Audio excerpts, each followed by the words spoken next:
Let me at him! Well, there it is. Hello, welcome to the Sympo League's finals. Trifecta, third time's the charm. I'll explain that in a moment. We've got 3 humans and an undead competing on this, and oh my goodness, well, it has differed this time by the looks of it. So, let me begin with saying third time's the charm because this is the third time hosting this map because of people having lag issues and disconnecting and all that kind of stuff. So far, so good. Now, each time we've loaded this map and the players have started, they've started one at least on each island. So one here, one here, one here, with the 4th player being on an island that a player is already occupying, because there's 3 islands with 3 player spawn positions. So with 4 players, one of those players is guaranteed to be on one of the islands, and I might be lagging. Oh, it could be me disconnecting this time. It's really sketchy right now because we've had huge lag issues before, and now it looks like it might be my turn. I just noticed some little spikes there, so we'll see how we get on. But what's interesting is this time, instead of having at least 1 player on each island, now we have 2 players on 2 of the islands, with one of the islands being completely and utterly vacant. So we could have an early game or a really long game as one of these players on either island dominates their opponent nearby, and then so begins the long transition into dominating the rest of the islands and trying to destroy the final player. But anyway, I'll start introducing the players. This is Alcash. He's playing as human, as you can see, beginning with the Archmage, as you might expect him to do so, with the lumber mill right at the back, gathering up the wood because, well, you might want to be interested in taking an expansion, but he's just spotted a nearby player on his island. And that is Noex, another human player going for rifles and a late altar. Not sure what hero he plans to go for. Looks like a potential neutral hero, but maybe it's just because he scouted and came back that way. Now on the east side we have our undead player who looks like he's going for a pretty early tech and a later death knight with another necropolis underneath, so he can continue building acolytes for a nearby potential expansion should he be able to take one.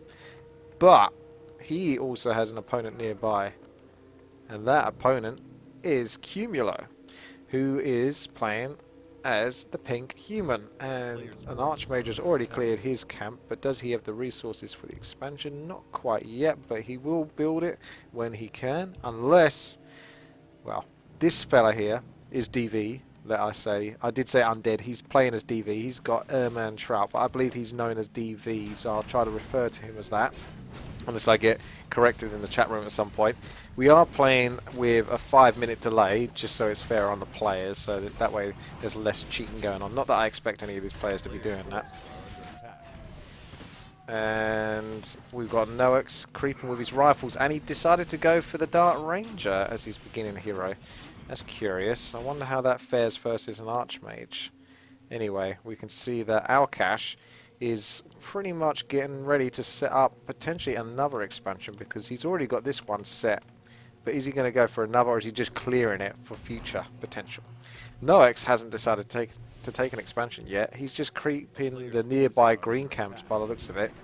And Cumulo is now moving on to his next spot, similar to what Alcash is doing over here. I'm curious to see what these level 6 guys are going to drop. This map clearly has a hell of a lot of creeps on it. You can literally just look at all the orange and red camps. They are everywhere. Now bear in mind that on higher level free-for-all games, specifically ones such as this where it's more of a tournament level, you will expect players to potentially ease off each other and not go super aggressive.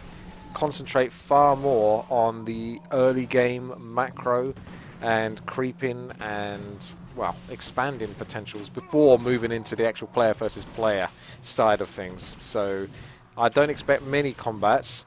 However, it has to happen eventually because all 4 players have spawned on the same islands. So 2 of them split between 2 islands. So this should be curious. I've yet to ever see this map apart from the few times where we've loaded it and had to restart it because of disconnects. So I've yet to see all of the creeps that are on it. But one player has managed to get one of his little peasants all the way up to the top here because he's scouting to see where everyone is. And oh, that looks like a level 10 Nether Dragon. So I wonder if he drops anything nice. So whilst these are we will refer to them as islands. You can theoretically navigate and get to each of these islands via ground, as you can clearly see, because there's no way a peasant would get there otherwise. But I believe it's through narrow pathways of which you cannot see clearly, neither can I right now whilst it's dark.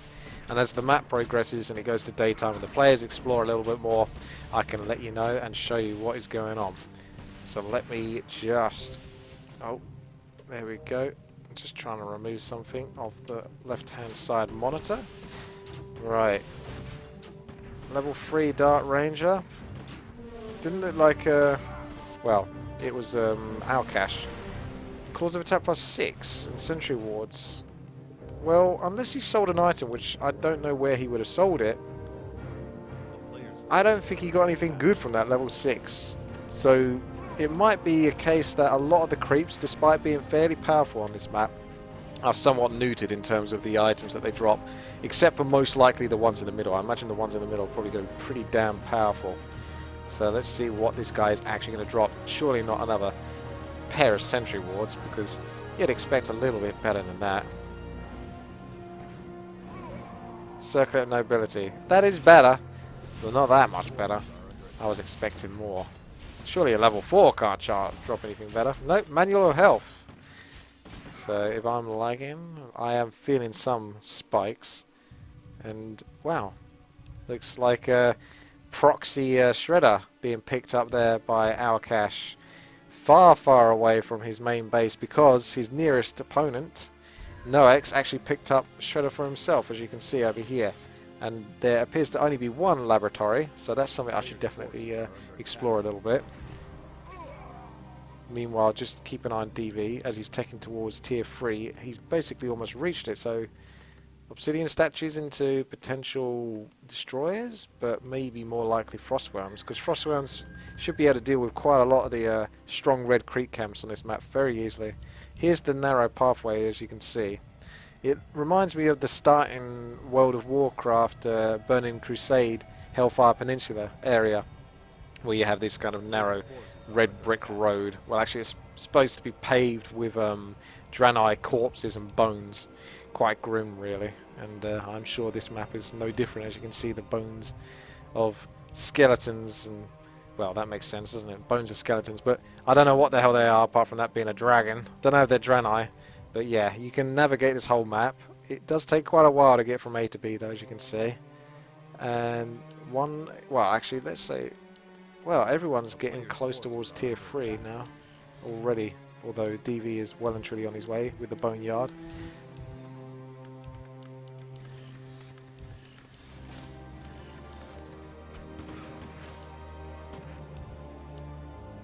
Wow, 7,500 gold. There are a multitude of expansions on this map, so that might explain the low amount of gold in the nearby expansion. So 8,000 gold for your nearest expansions by the looks of it. So those will dry up real quick, and then it's really a case of dominating the middle, or your nearest opponent in this case, to try to take whatever gold you can potentially get, because as you know, in free-for-all, gold matters. It matters a lot. These players are getting real close now as they're trying to fend off like the last few creep camps. As you can see, DV's not deciding to pursue this because he's far more interested in finding whatever creeps there are to get items and to not aggravate his nearest opponent into what could be a potential long, stale fight that would basically both cost them time versus the other 2 players. So, I wish I could zoom out a little bit more and show you the map, but anyway, you start in your position, and you have one expansion and another expansion right by your nearby positions with a tavern in the middle. Now there's 2 other player spawn positions, as you can see, and they also have their own expansions nearby. The only difference now is that there is a marketplace on each island alongside a laboratory. And then one must move. Oh, hello. We do actually have some aggression from here, though. DV decided not to push against Cumulo, but Cumulo, with a huge army here of riflemen that are slightly upgraded. I'm just putting in the spikes there, so I'm a bit worried about that. But yeah, he's going to have to fight versus this DV, and he's not quite as powerful, but he does have the advantage of the undead nukes, so he could probably pick off rifles if he brings in enough ghouls. And here comes a frostworm, so that's going to be a pretty big deal. And Death Knight almost down there, quite a lot of nuke, but he does manage to escape, which is a huge deal there for DV, because that's all he needs is just to try to prolong a little bit of a fight here whilst picking off rifles for more experience for his heroes. And Cumulo's still going for it. He's able to spam out so many watermen, so there's 3 now, and a wand of illusion being used on the frostworm. My oh my, this is pretty nasty, this fight. One of those frostworms is going to go down very quickly, that wand of illusion. And the Death Knight is back after chugging a health potion. He's got a second one and a mana potion inside of there. Will the frostworm go down? No, he can skive off over the trees, so he looks like he's in a safe position. It looks like DV is starting to somewhat clear this, but Cumulo's still sitting strong with a 63 food army right there, but there's lots of ghouls pumping away to help out DV. This is quite spiky, I must admit. I do hope I'm not causing too many problems. Oh, wow. Then I don't know where all those spikes are coming from if I'm not lagging. Anyway, I'll just have to continue, but I'll do the best I can under the circumstances. One Naga Sea Bitch going down as DV backs off a little bit. He's still struggling to get enough ghouls to actually encounter this rifleman army. What's really nasty about the situation is that Cumulo is able to sort of like sit here quite safely now that he's got some priests there to provide the healing that he needs for those riflemen to just stay in the game. And so many riflemen spawning in here. DV is going to struggle to counter this because he doesn't have many other gold options other than this other expansion nearby that only has 3 acolytes on it. So he's really going to need to bide his time for a large army and then encounter Cumulo. To be fair, I don't think he can save this expansion right now because it's going to be near impossible to engage versus that army unless you have like 50 to 60 food of ghouls yourself. And currently he does not. You can see Noax really opting for the tavern brawl style here because he's going Dark Ranger first with Panda second. Rifles to boot, upgraded to 2-2. And many a tower waiting to be upgraded, but not needed just... Oh, wait, there we go.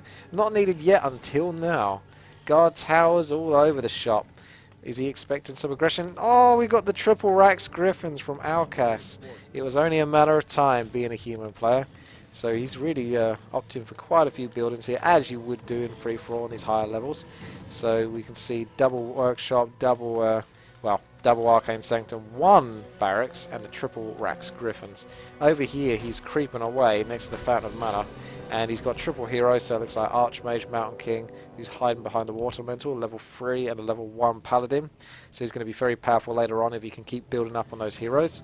Meanwhile, you've got Noax, still intercepting around the middle area, but nowhere near close enough to Alkash yet, unless he has the idea of going to the Fountain of Mana.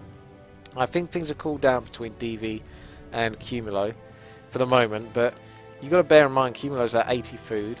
Most of this island is crept, and he knows he's got a fairly good position versus his nearest opponent after taking down that expansion, crippling some of their income.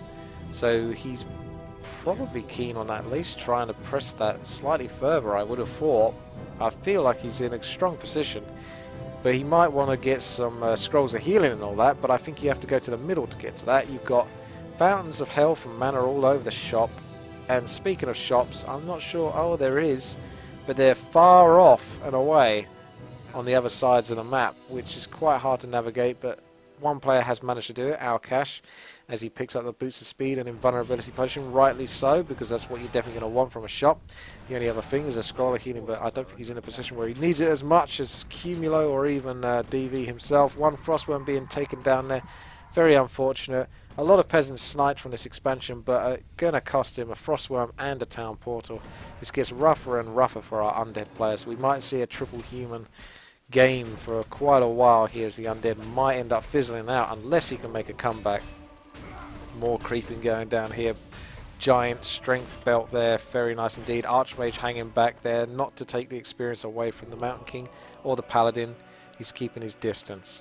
So players are sitting at 50 food for our cash, 8,400 gold, and up to 1k wood. Noex at 50 food himself, but slightly lower, on 7,700 gold, not much though, 157 wood, and a lot of guard towers. Not going to chuck any cannon towers in there? Nah. There's a lot of human players, so you might expect some tanks here. But I suppose mortars would be much more successful, especially with an archmage being able to teleport around the map. But that's why I think Noex has taken archmage as his third hero, which is unusual. Archmage is typically a first hero in most cases, but I think the reason why he's taken it as his third is because you can only have 3 heroes, and well, you gotta have an archmage if you're human, to be honest, because the ability to mass town portal is one of the most strongest power moves that one player can potentially wield within a free-for-all scenario. And oh my goodness, this is so rough for DV right now.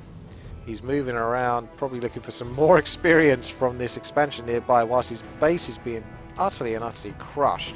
Water Elementals looking real beefy. Inner Fire spammed amongst all of these very heavily upgraded riflemen, alongside the triple hero Archmage level 5, Naga Sea Bitch level 3, and Paladin level 1. So this is a really nasty army to deal with. 64 food versus 46 food. After one Acolyte falls, it was 47 food from DV, with not much gold or wood, and 1,800 gold for Cumulo. So you can see what happens when players sort of like combat one another, is they will have far less economy compared to those that have been playing the safer game of creeping and avoiding their nearest opponent. However, the advantage that one player gets from this is, while sacrificing early game gold and potential items from the creeps nearby, is the ability to dominate the island and get the gold in the long run from that player's spawning positions. So his nearby expansions and a little bit of his main, as you can see. This looks really bad for DV right now. He is migrating by the looks of it with a Death Knight, Dreadlord, Lich, 3 Ghouls and 2 Acolytes, alongside 4 Gargoyles, I think, to nearby Promised Lands. Hopefully he can make it work. He does have enough gold to set up another expansion. Will he even be able to creep that red spot? I'm not sure how powerful it is. Meanwhile, we've got Noex here, really building up here. Dart Ranger, level 5 capped. We'll need to get into some combat versus another player if she wants to reach past level 5 to the war's level 6. And by doing so, she could have some fun with Charm. But I don't think Charm is particularly powerful versus human players, as it is versus undead. But she can still steal Griffins, but stealing a Frostworm, that is pretty damn satisfactory, I must admit. I've done it many times myself, and it feels really good. So we've got a lot of Infernal Machines here, doing a lot of splash damage, and those Infernals pack a punch. This is a really difficult creep can to do, and Noex is feeling a little bit of pain here. 2 Infernals alongside these Infernal Machines dealing out some massive damage. The Archmage really curving it, and our Riflemen are just not looking good at all. This is a stretch beyond what Noex was expecting. The Archmage did actually fall down, and now he's got to try to still deal with these Infernal. I mean, 1 Infernal was bad enough, but 2? This was some really greedy creeping, but to be fair, I'm not sure how experienced he is with this map. He might not have any clue of what power these creeps have, except for when you come across them and you think, well, I can take that.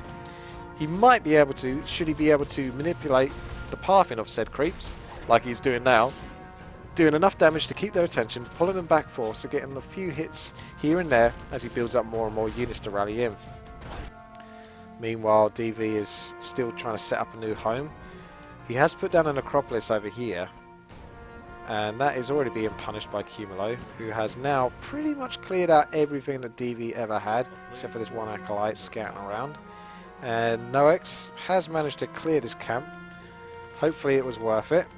He looks like he has some very powerful items. Eventually I will get around to talking about those items that the players have. And he's setting up an expansion. So the first player to set up an expansion within the middle, which is going to be quite crucial, because what that probably entails is a fair bit more gold. Not that much gold. 10,000 gold mine is far less. The standard is 12,500. And a lot of towers around side it. So I imagine he's going to want a firmer position there. So we can see that Alcash might be looking for some battles.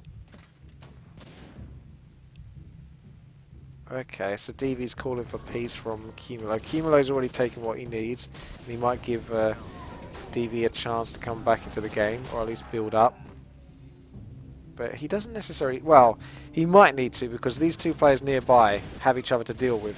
So if DV is removed from the game, that means there's only one player on the other side, Cumulo, basically getting away with murder, taking over everything. So these two players might decide to 2 versus 1 him. Did the Archmage just fall again? I didn't see what picked it off, but it's kind of humorous that the Archmage fell down once more. We have a big battle going on between Alkash and Noex right now. Dragonhawk's intercepting. We've got the Panda throwing down the fire, the Paladin at the back, and the Archmage already teleporting out saying, nope, this is no good for me. Out we go. And that's probably a wise move, because more and more units are going to rally, and Noex has so many towers that he can probably build off or fight off any sort of like assault for quite a while whilst he maintains more units onto the field. He's actually up to 94 food right now, so I'm not even sure if he really wants to be mining that. I suppose he's going to take whatever gold he can get, because there are numerous gold mines and you never know when all of your gold mines are going to be denied or not. Now DV, this might not be the worst thing for him. Cumulo's definitely in the better position since he's got all of this island to himself. But if you think about it theoretically, if these two players, Noex and Alkash, continue to fight one another for so long, there's the potential that DV could end up dominating this entire top island. So then Cumulo's got his island, DV has a fresh island full of expansions, if he can get that far. I'm sure he's going to want to work towards that, but the question is how heavy does he build towards acolytes and, you know, getting resources from those gold mines, or building a defensive army so he can actually repel any attacks? So he's going to have to play a fine balance there. Noex putting some pressure, forcing the town portal from Alkash, who's got a good start there with his mortar teams against the priests. Tanks moving in there versus the gyros, but the gyros are able to do a lot of damage as many of these griffins are brought in, and the Panda also doing huge amounts of splash damage. It looks really rough for Alkash right here, but then again, so many units because of the tanks going down for Noex in terms of air. And we've got the Panda getting in a new position for his Breath of Fire combo, but the Panda might have put himself a little bit out of position there as well in doing so. And it looks like Noex is going to be the first one to actually town port this time. So we can see Alkash took a beating right there, but bringing down the Panda was pretty damn important there, because that's going to take a while for him to return to Noex, and he did actually manage to push Noex back there, destroying many of his gyros, although they are quite expendable to be fair. He has got the advantage of this rock golem for a temporary amount of time, which probably helped because of the double stun with the Mountain King and the Storm Bolt. Well, I could always call it Storm Bolt. It's technically called Hurl Boulder. That's the actual rock golem ability, Hurl Boulder. And you cast that, and it's essentially a Storm Bolt for all intents and purposes. Now, Cumulo's time to take on this creep camp, but it looks like he's a little bit safer. Priests and rifles are going to be very sturdy and able to sort of stand up to pretty much most things, unless there's heavy levels of area of effect or just burst damage from these creeps. As you can see, they do have Breath of Fire, so wow, there's quite a lot of damage being splashed out. It's very important to bring them down, or at least survive those Breath of Fire attacks and use up their mana. So I want to see how much mana it costs them. There should be another Breath of... Oh my goodness, these what? None of these players quite understand just how powerful these creatures are. Bear in mind that he does have lag, and I don't doubt that because I am feeling lag spikes myself and I'm just observing. It's a little bit nasty. I think it's the unfortunate the case of the bot. I recognise this sometimes when I host with my bot. Sometimes it's fine, and then other times it just keeps providing these consistent lag spikes, which are quite annoying, but what can you do? This is the third time rehosting this already, so I don't think we're going to move into a fourth time. I think we're committed here. Noex is teleporting out after defeating Alkash's nearby expansion, and his other expansion is out of gold. This provides a bit of a problem for Alkash, who's sitting at 95 gold, so he's not losing any economy because he's got no economy as he has no gold mines. But 4,300 gold is... Oh, he does actually have an expansion up here. So I am incorrect about that. That's pretty sneaky, actually, because Noex technically only has one expansion himself. These players are actually closer in resource count than I realised, actually. So let's have a look at Alcash, shall we? He's a level 4 Archmage, soon to be level 5, with a Staff of Sanctuary alongside 2 Periaptor Vitalities, giving his Archmage quite a fair chunk of health. Mountain King for level 4. Oh my goodness, I'm not even going to be able to go into much detail here. There's another big battle is looking ready to get going. The Mountain King's looking very nice. Super item there, Warsong Battle Drums. Hopefully going to bring a lot of aura power towards this big battle that's going down. See what I did there? Griffins moving out of position to try to get a nice flank there on the other Griffins. And there's so many mortars to be picked off there by the Griffins. If they can survive versus the Dragon Hawks, soon to be ensnared, but it looks like Alcash is rolling out of this one. The problem is with these battles is it's really hard to get a good start versus an opponent that has a Panda. Because the Panda, one, casts Drunken Haze, which causes your units to miss the vast majority of the time. So essentially you're doing almost no damage for a good 5 to 10 seconds, depending on the level it is. And he then throws down Breath of Fire, which has a burning effect that does damage over time. So he's already nuking down your health and reducing your ability to actually do any damage yourself. So essentially you almost get a little bit of invulnerability whilst doing heavy damage output. So unless you commit to a long fight and go the long haul, there's not much point having an engagement versus a Panda if he has mana. Because you're just going to come off worse if you don't have a Panda yourself. It's just simple physics. Panda, in my opinion, hands down, best neutral hero in the game. Potentially one of the best heroes in the game. He is just absolutely a force to be reckoned with. And Noex was very smart to pick him. And don't forget, he's also got the level 6 Dark Ranger now. Able to put out Silence, which just negates any abilities to cast spells, and that goes for human units as well, but it's particularly effective versus, you know, the Mountain King and Paladin combos, as well as the Archmage just spamming out water elementals.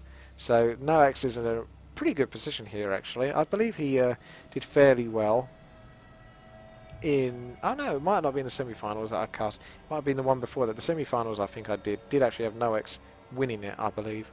And the one before that might have been so-so. Or maybe it's just one of the free-for-all games that I casted. We have a pause going down. The tension is nigh. And the Archmage holding up the torch, ready for the battle to come. Once more, the Panda is ready. And he has a kick-ass aura himself. Is that... That is a Legion Doom Horn. That is the undead one. That is a really good one to get. Increased life regeneration and movement speed. A highly critical, important aura. Probably one of the best, if not the best aura you can get, aside from potentially Brilliance aura, if you don't have an Archmage. And down goes the first Charm. That was quite fun. Cheeky Dark Ranger. Oh, you've got to stay close enough at the town portal, and he's fine for that. I was worried about him backing off a little bit too much there and having some units split. This looks very powerful for Alcash right now. Up to 92 food, down to 2,400 gold. And Noex, 86 food, 3,700 gold. So, oh, let's just check in on DV. So, did he opt for that mass economy road? I think he did. He is taking every gold mine in the book on that top island, apart from the ones that he hasn't crept yet, because they've got a bunch of level 10 dragons. And I think he needs a few more gargoyles. As you can see right there, they're already aggroing on nearby buildings, which is quite humorous. And he's just chilling. Yeah, he's like, yeah, don't even think about it, mate. So you can't build too close to those gold mines, otherwise they will come after you, those dragons. Now, we have Cumulo, who we haven't seen in a little while here. Level 5 Archmage, no specifically special items on him, but he's chosen the Naga Sea Bitch, which I think is the only one to do so. We have Claws of Attack +6 and Hood of Cunning, again nothing too special here. Health Stone could be potentially useful. Paladin rolling around with a lot of Scrolls of Beasts. That's a lot of gold to sell, and gold rather to get from the items, and he has a lot of gold. After pushing off DV and taking these expansions. Bear in mind that he's been sitting at under 50 food pretty much the majority of the game. He is sitting real pretty. So what I would say to that fella is probably to concentrate on getting one main base with probably as many towers as Noex has. Because when you got that much gold, you want one main secure base that's got tons of workshop, you know, like unit production facilities, and spam it with towers. just so you can build and keep yourself alive. Those towers are going to be critical. He's pretty safe though, because no one looks like they're going to threaten him anytime soon. Noax and Alkash are going to have this consistent problem now where neither player is quite strong enough to dominate the other player, so they're going to consistently sort of battle one another as they try to move towards the middle of the map. As you can see what's happening right here, Alkash is probably going to take down the expansion before Noax can get the town portal in, and there you go, he's got the domination there. And these two are going to have to consistently fight one another for the positions here and the potential gold mines to come as they move on towards more gold. It's pretty crucial to go to that point. So Naga Sea Bitch now at level 5, looking a little bit more powerful. Level 8 Maiden of Pain. What's she got? What's she got? What's it going to be? Let me see. She's draining the life. Divine Shield there to cancel that. Oh, just finish her off. I want to see what she drops. Red Drake Egg alongside Stone Token. There's a lot of summonable units here.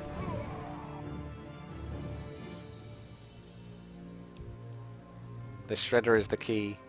There's a reason why I always go for Shredder. That is quite the army, and Noax and Alkash might be going at it once more. Like I say, these two players are just going to be consistently battling for quite a long time until one player can definitely dominate the other. But for now, they're just going to be basically pestering each other by consistently killing each other's expansions and potentially doing damage to each other's mains for a long time to come. So that really sucks for those two that they couldn't get this sorted early on. That's always the worry. So even though DV got absolutely crushed at the start, one could make the assumption that he's actually in a better position and potentially the second place to be had, because these two are really still going at it. Noax looking really strong here right now. A lot of Griffins and Alkash being pushed back. The Panda is just so damn effective in all of these battles. Starting off with that Drunken Haze and Breath of Fire combo. Oh, the staff save before the Blizzard finishes it off. That Griffin is a very lucky Griffin indeed, aren't you? Okay, so 80 food for both of these players. So if either of them do have expansions, well, I don't think they do anymore. I think they've killed off all their expansions, so neither player actually has any gold coming in now. With 2,000 gold each, that will soon sort of like drop if they continue to have these battles and replace their units that fall with even more expensive tier 3 units such as Griffins. There's only so many Griffins you can build before you go bankrupt. You're going to need a lot of gold like Cumulo, who's up to 21k right now. That's a lot of gold. A lot of gold. Okay, so DV stepping up to 5,600 gold. He's at 70 food though. He's not sitting underneath the 50 food mark. I'm not sure why he's pursuing that other than the reason to make sure that he finishes off the rest of these creep camps to get whatever items he can before there's no more creeps left. But maybe he needs enough Gargs to actually take on these creep camps, because there's 3 level 10 dragons. Not easy to do. You do need a good chunk of Gargs for that. So many crypts. So many crypts. The Gargs aren't fully upgraded, and wow, we're going for another battle. And apparently, somehow, I'm really upset that I missed that, but the Panda died. How the hell did the Panda die within his own base next to the Arcane Vault? How did this happen? Alkash made it happen, and he's moving in. He's trying to, but the Blizzard from Noax is definitely denying a bit of his position here as he repositions himself, takes out whatever he can do. Griffin's still looking strong here, able to pick off these towers should they be able to get into range without getting picked off. And there's no Dragonhawks to catch them if they do decide to pursue against the towers. And wow, this is looking bad. Panda is almost halfway through being resurrected, but good luck with that as the altar goes down. He's desperately going to need to get to a tavern, but in doing so, he's going to probably have to spend 685 gold or more trying to get that Panda back. And so many units being split off here and picked off, and the town portal being used. Oh, it's all going quite horrendously wrong. Panda is back, 939 gold left. I think the Dark Ranger just died now. Oh my freaking god. This has gone so horrendously wrong for Noax, and I don't really know exactly how it happened at the first place, but wow, Alkash is finally making his position to actually dominate this island, finally. It looks like it might have been decided between these two as Nox gets very upset indeed with the map. And yikes. So are you responsible for picking this map? I can't remember who's responsible for picking this map. Someone is. And apparently they were trolling quite well because this island map is quite the controversy between the players. So himself didn't even want to play on this map. He was actually technically supposed to be in the finals, but he chose not to because he doesn't find this map fun and he plays for fun. So he actually forfeited his final position, which wasn't easy. He had to work for that just because he just doesn't like this map. So it seems like maybe a future lesson might be learned. It is entertaining for me though, because I've not got to worry about any stress from this. It's always the players that have got to deal with the stress.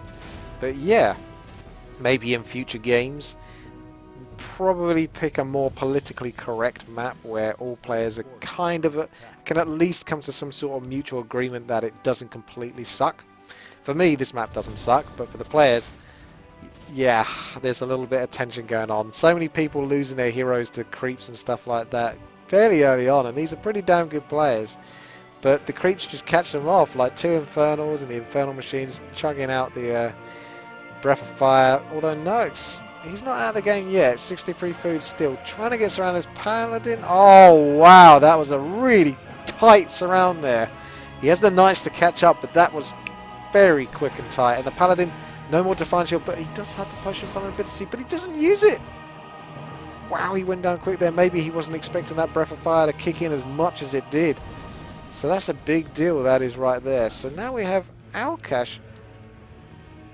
Oh, well, to be fair, I think he doesn't worry about that Paladin so much because I think this is the only building left for Nox. This one town hall that isn't even at full health. Oh.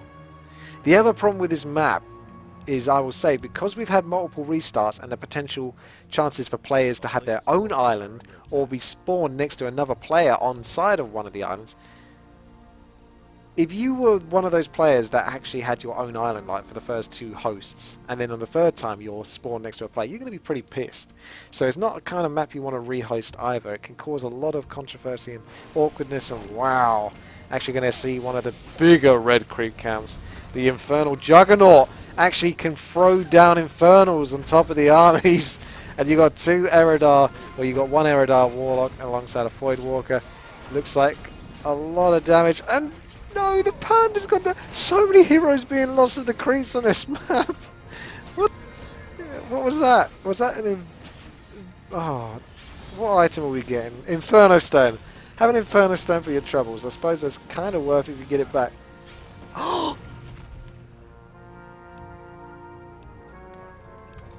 He just used Finger of Death before being brought down by the human forces as one last bitter revenge move. Fantastic. You just saw that. Just caught that. Just before the Eridar Warlock was taken down, uses the ability Finger of Death, which I believe does 500 damage to a unit or a building, and he insta-gives the town hall being built, which costs Nox even more gold, which he can't really spare because he's only got 1 building here. Oh my god. That's hilarious. That really is. The creeps on this map certainly make this quite the adventure for all the players. I'm sure they're loving it. So Alkash looking pretty good right now.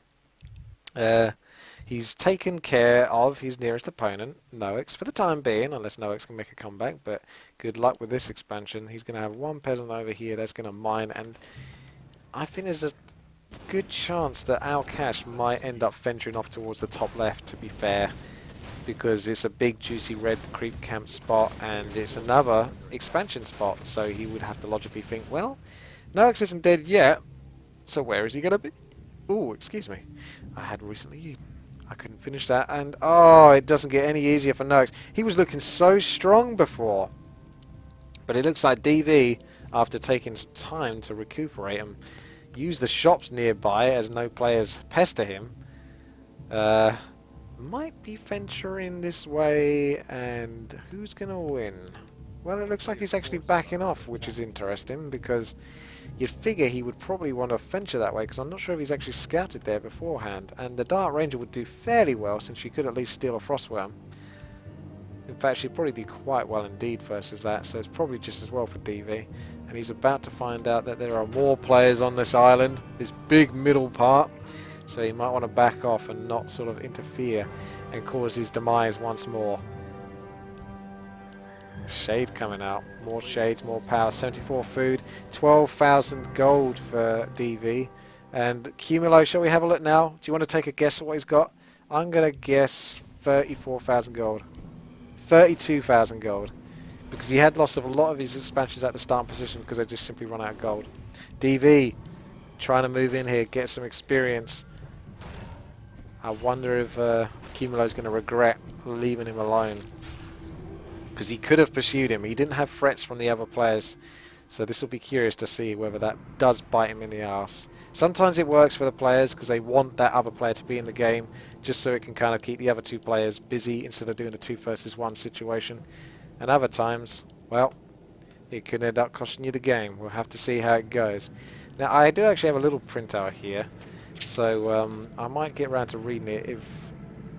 Well, what I'll probably do is maybe wait a moment until it definitely comes down to a stalemate, because free-for-alls last a long time. We've still got a way to go here. Bear in mind that a lot of this, we've had a lot of action, but I think we've probably been in this game a good 40 minutes now, or something like that. So there's probably still quite a long way to go. So I don't need to roll onto my sheets yet just to sort of give you more information about what's going on here. I can still actually actively pay attention to what's going on. Archmage going down. Looks like Nox's last base has been discovered by Alcash as the remaining armies and units and buildings are picked off. This one farm to lose them all has finally gone down and Nox is defeated. Alcash, well, that's a shame. Well done to Noax, to be honest. But that panda really was kind of the be-all and end-all of his army. When that panda went down in his main, oh boy did it go wrong. It went very, very wrong. I wonder if the paladin's going to get any experience for this. Level 6 Infernal. That might nudge him up to level 6, or it might not do anything. I suppose not, because it's treated as a creep. So probably not, since he's level 5. I was just kind of hoping that would nudge him up to level 6. That would have been kind of neat, but nope. Okay. Ooh, DV. Throwing down the Mana Necropolis. And it's actually going to remain because Alcash teleports to safer havens inside of his main base. Wow. So, Noax is out of the game. And part of the reason why that's a shame is because he had quite a funky hero combination. Dart Ranger first with Panda second and Archmage third, providing the potential for mass teleport and obviously the Brilliance Aura for the Panda and the heroes. So that could have been quite interesting in a stalemate position where it all comes down to teleporting around the map and sort of like destroying enemy economies and units that are left over, as well as stealing them potentially. But he's out and we're down to 3 players on this trifecta map. It's the Triforce and here we go. Cumulo looking very nice and pretty as the pink human. He's got a lot of invulnerability on the Archmage. Paladin with Warsong Battle Drums, so at least he's got some aura going on there. And the Legion Doomhorn, which is a very important aura as well. Alongside 2 Hooded Cunnings on the Nargasievich, which is pretty good for her under the circumstances. DV returning back to his his home island, seeking out the goodies from the marketplace. Now, one of the real main reasons, I suppose, on this map to store as much gold as a player like Cumulo has done is if you did miss out on some of the creeps and the amazing item drops that they can potentially give you. With marketplaces being on the map, and 3 of them, despite them being very far apart, but you do have again an Archmage with mass teleport, you can eventually probably pick up any item you want. So if you didn't get that Legion Doomhorn, you can probably end up buying it. If you didn't get those battle drums, you can probably end up buying them. Eventually, you can pretty much pick up everything you ever wanted from those marketplaces, provided they actually dropped on the map in the first place. Which, with the amount of creeps that there are and the amount of players creeping those creeps, there's a good chance that's the case. Cumulo showing DV to never return to the island. Stay off. This is his. He kicked him out once and he can do it again. So, I want to take a time to look at the players and remaining heroes and sort of assess the situation. So, Alkash, 69 food, 300 gold, 1700 wood.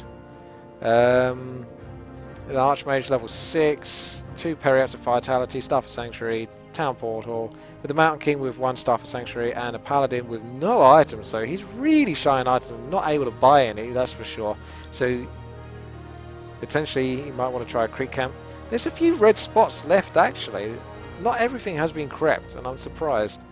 You figured this would be done with by now, but I suppose there's been quite a few battles between the players to sort of like allow those creeps to stay alive this long.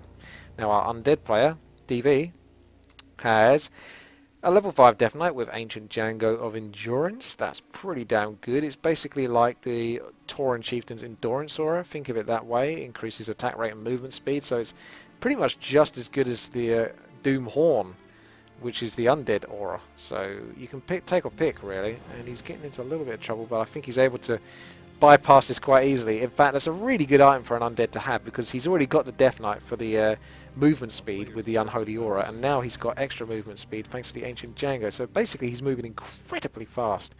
Alongside that, he's got 2 Periaptic Vitality, Invulnerability Potion, Greater Healing, and Greater Mana, so he's looking very good there for his Death Knight. Lich right now with the Invulnerability, Orb of Hwam, the Orb of Corruption, best item in the game.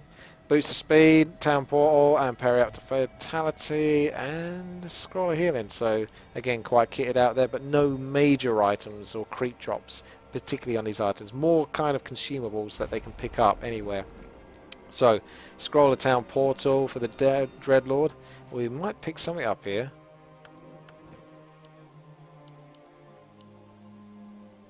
Crown of Kings! Picks up the Crown of Kings for his Dreadlord. Who got the Crown of Kings?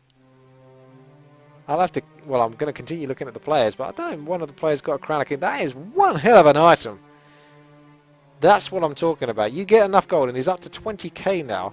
You can start pimping out your heroes with God mode items, essentially. Like, you're getting into custom game material here. Like, this is very much unheard of in melee games to be picking up Crown of Kings from a marketplace. Pendant of Energy. Oh, that's really good. Really good. More mana on undead heroes is always going to be good. Boost of Speed. Why not? But he could potentially replace that, because he's already got quite a lot of speed auras from his Death Knight Lord. Orb of Hwam and Invulnerability and Healing, so he's looking pretty darn good right now. And a hell of a lot of sort of like base control. I didn't even spot. How did he... He must have had a Banshee somewhere.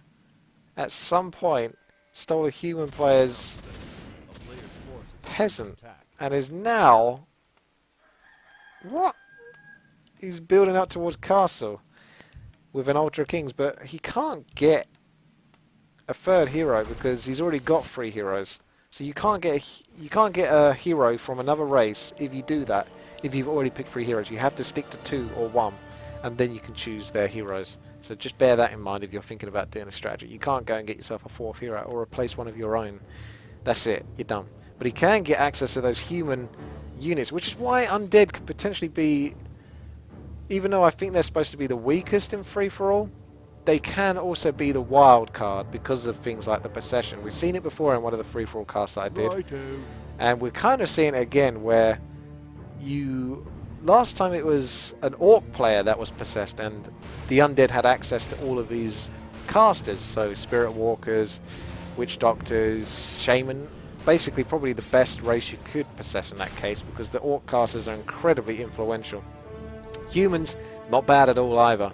You got access to mortar teams, gyros, cannons. What am I talking about? Steam engines. Cannons, yeah. Steam engines, they're very good, but not versus these dragons apparently. the freaking chaos damage is slicing through these steam tanks. This feels like the Blizzard 1.27 patch is in, and steam tanks have been nerfed. Look how much damage they take now. That's what it might look like. Just bear that in mind. That's what it might look like. They are actually getting sliced to pieces, these steam tanks. Unlikely to ever happen, though. So we've looked at our cache.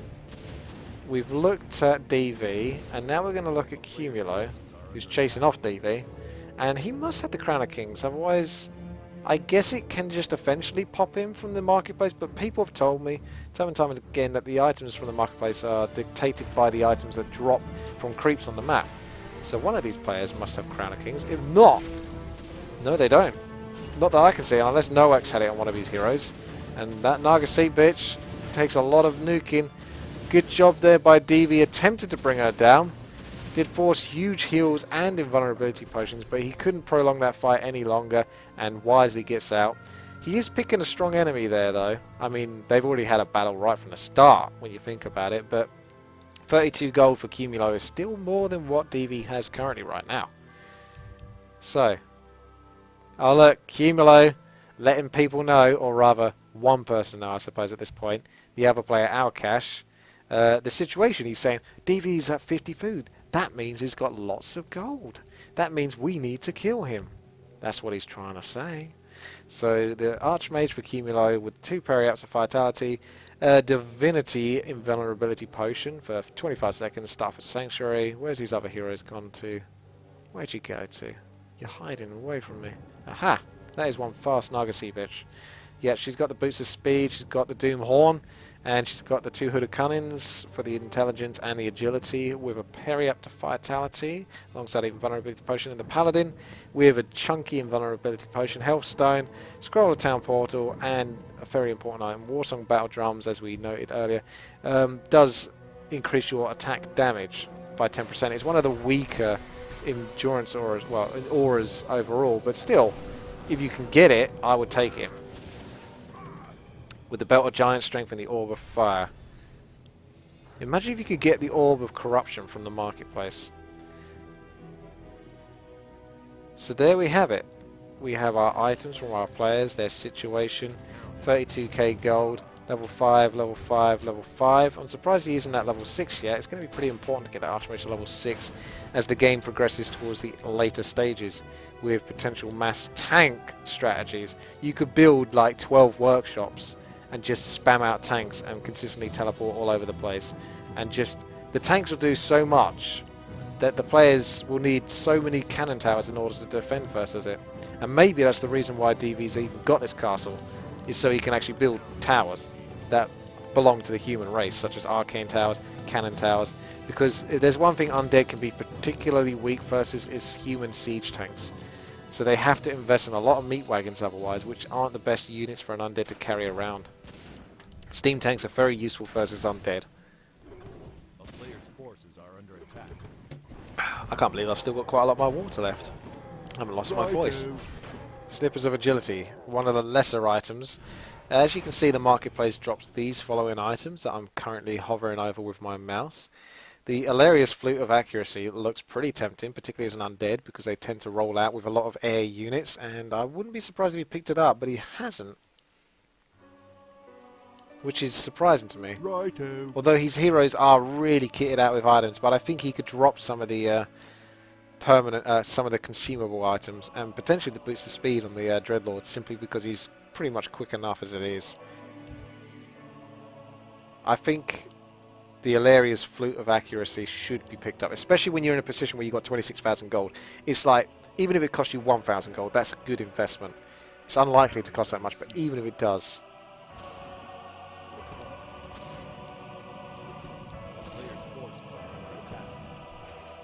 He was thinking about taking this one as well by the looks of it. Yeah, with the Acolytes nearby. That's the other biggie. This is the wise thing to do. Kite these creeps as far away as possible. A lot of them have chaos damage and they drop infernals on you. And they also cast death coils apparently. So you've got to be very careful. The players are now trying to suss out what each other's economies are at. Bear in mind, there's still this Red Creek camp down here, so there's still a lot of stuff to do on this map. It just keeps on going, keeps on chugging.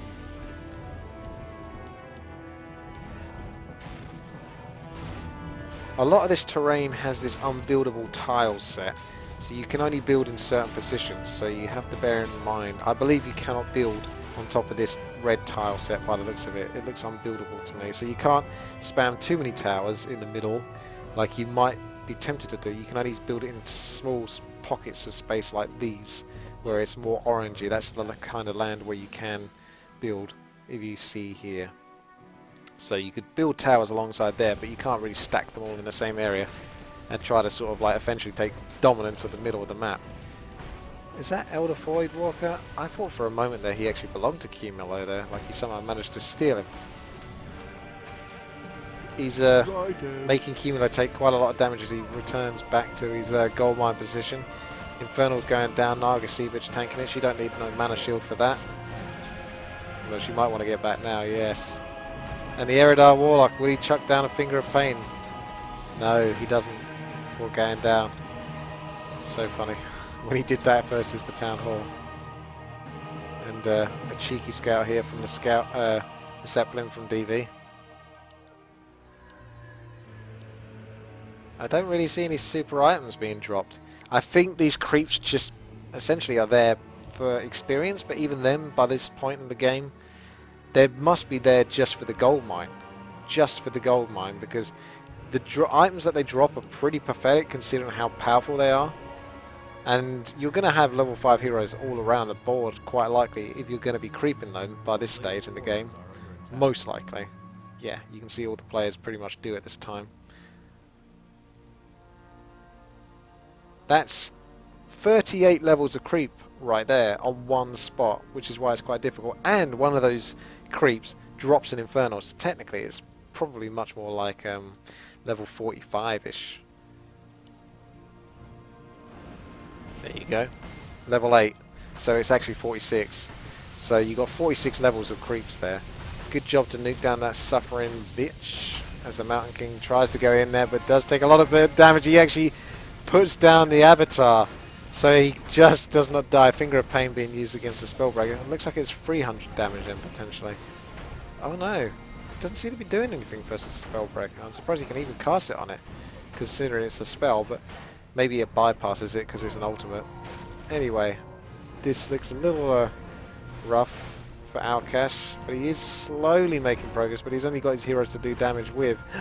Ooh, this could be nasty. DV's nearby, potentially wondering whether to go for it, but Alkash wisely gets out. Creeps won that one, and looks like DV might be able to intercept here and steal the creeps, but I don't know if he's going to get anything good, as we've established that the creeps pretty much drop rubbish by the looks of it. Templar Freak is saying in the chat room, marketplaces will drop any item that could potentially drop in the game from any pool that is used. It does not drop only existing items. So that's interesting. Okay, so if you, for example, had an Inferno Stone drop, then you could go to the marketplace and potentially get a Doomguard or a Furbolg Ulcer. Those kind of other items that would typically drop from the same creep, if it can drop a random item from that pool, which would be a level 5 charged item.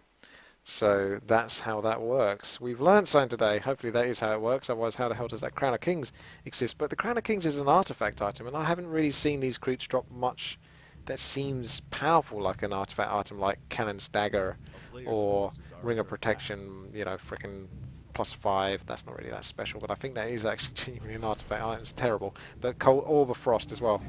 I didn't even realise this is like a cliff tile. This is. You actually have to come all the way around here to go down there. So air will be very strong in this map. But not that many air units for our human players. Opting more for a grounded tank Spellbreaker army by the looks of it. I dare say DV might have almost as much gold as Cumulo by this point, because Cumulo's at 31k. I don't think that gold intake is going to go up much more, at least for the time being. Maybe 20 minutes into the game it might be higher, but for now it's sitting at 31k. And I say DV's probably at about 27 now, unless he's spent a lot of gold on marketplace items or rebuilding expansions, because they get killed every now and then as he greedily tries to take these corner expansions, which he's been pretty successful with, to be fair. You can see the green spots on the minimap.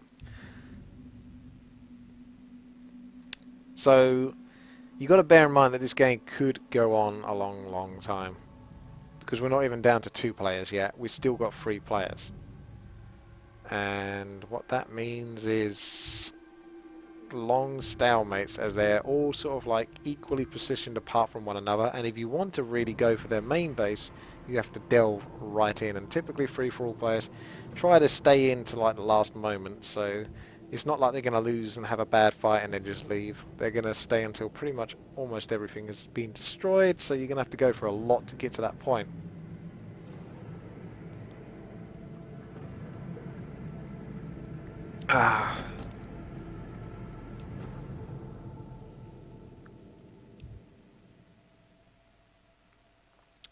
Fuck my life match.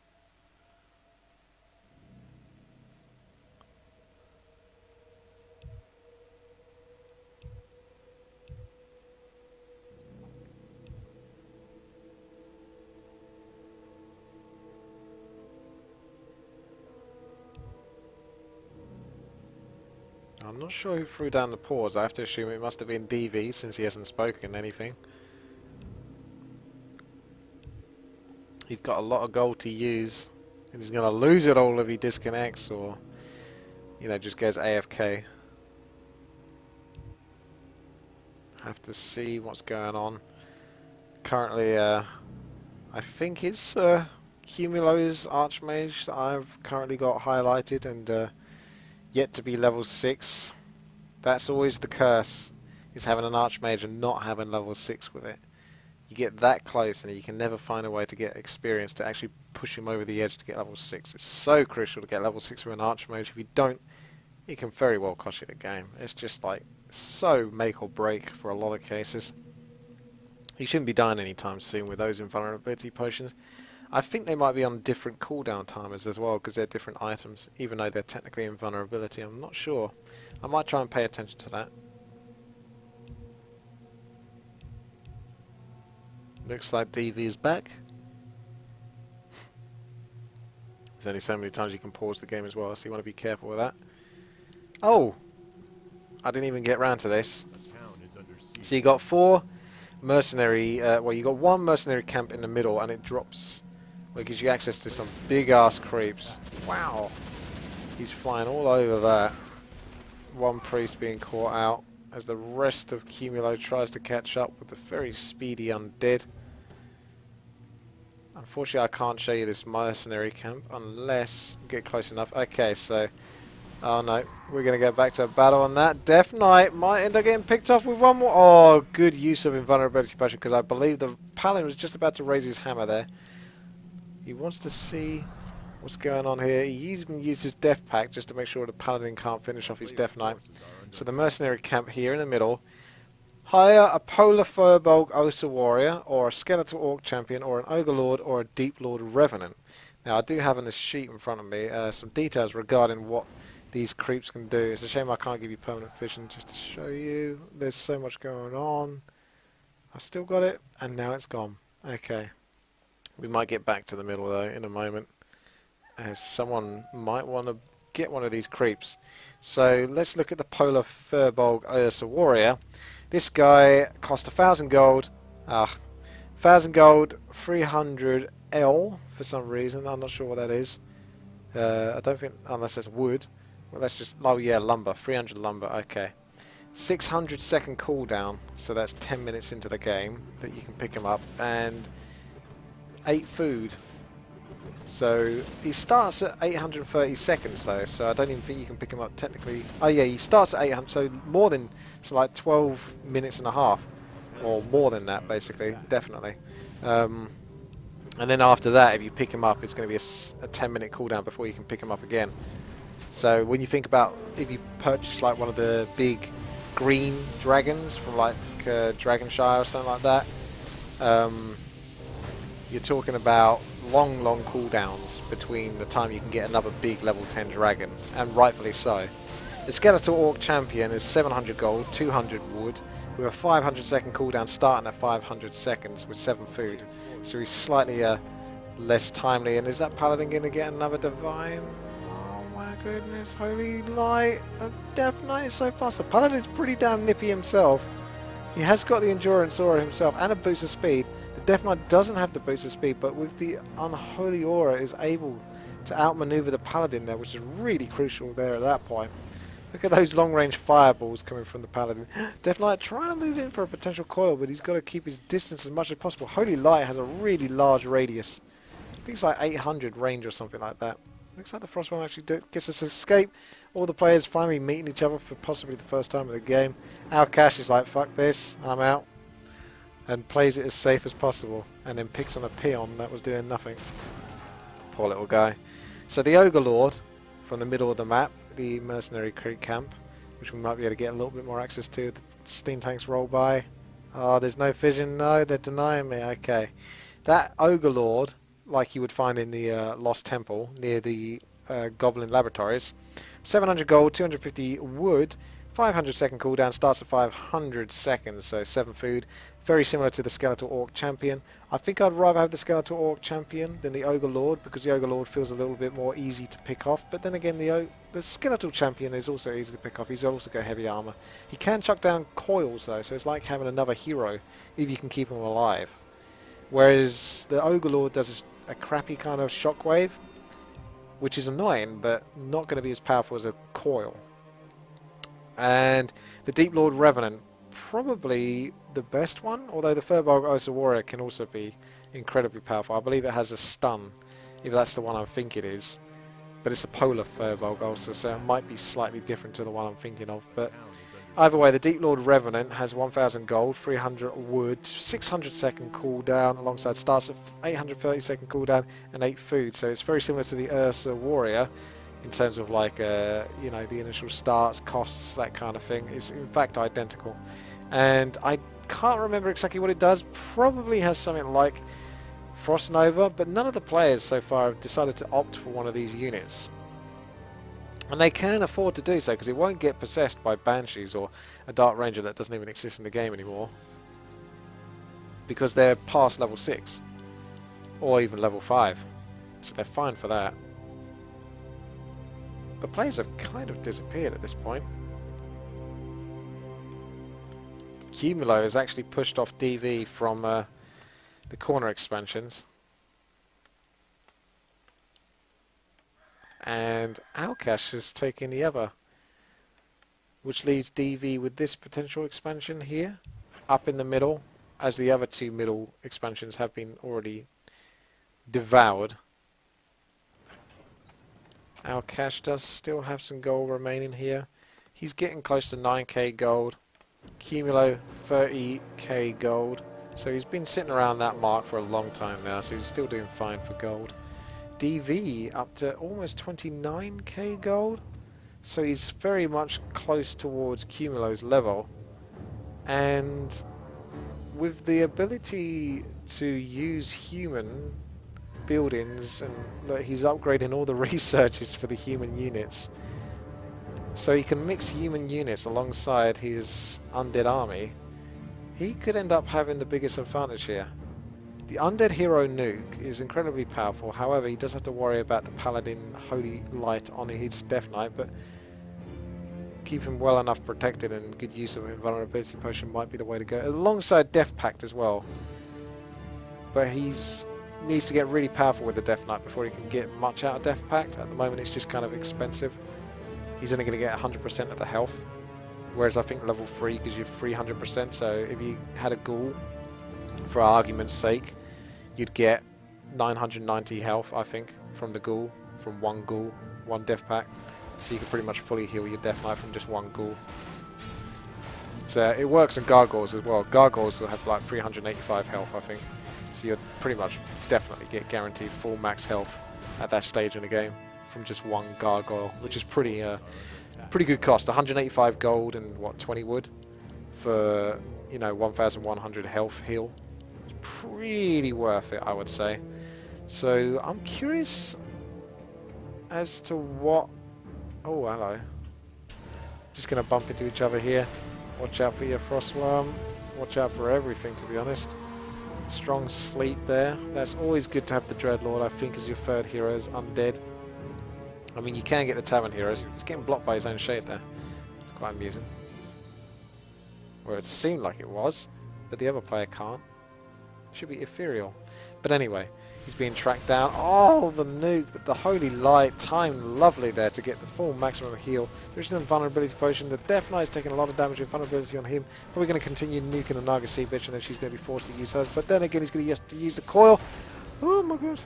Coil on the Dreadlord there, and the Naga Sea Bitch is saved with the Staff of Sanctuary. So the coil actually had to go on the Dreadlord there instead of the Naga Sea Bitch. And these players are just going to exchange stares, death glares, and then make their way out of there. Gyrocopter sees all. Our Cash is keeping an eye on these players. So bear in mind, I've got the very advantageous position of essentially just observing the game and seeing what everyone is doing, whereas these players have a little thing called Fog of War, so they can't see what's going on the map. And wow, this is some high aggression here. Is it necessary?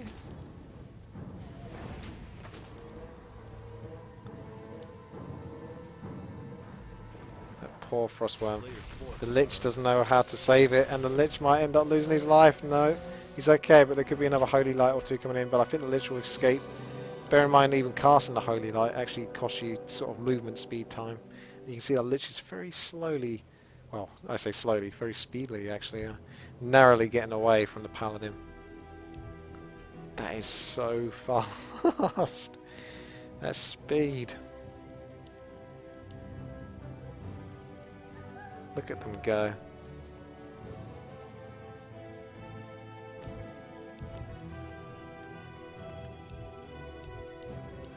Our Cash actually has half the amount of resources that the other two players do, and less of a strong position. This is kind of amusing that DV's put a sneaky scout farm, even though he's undead, nearby this position.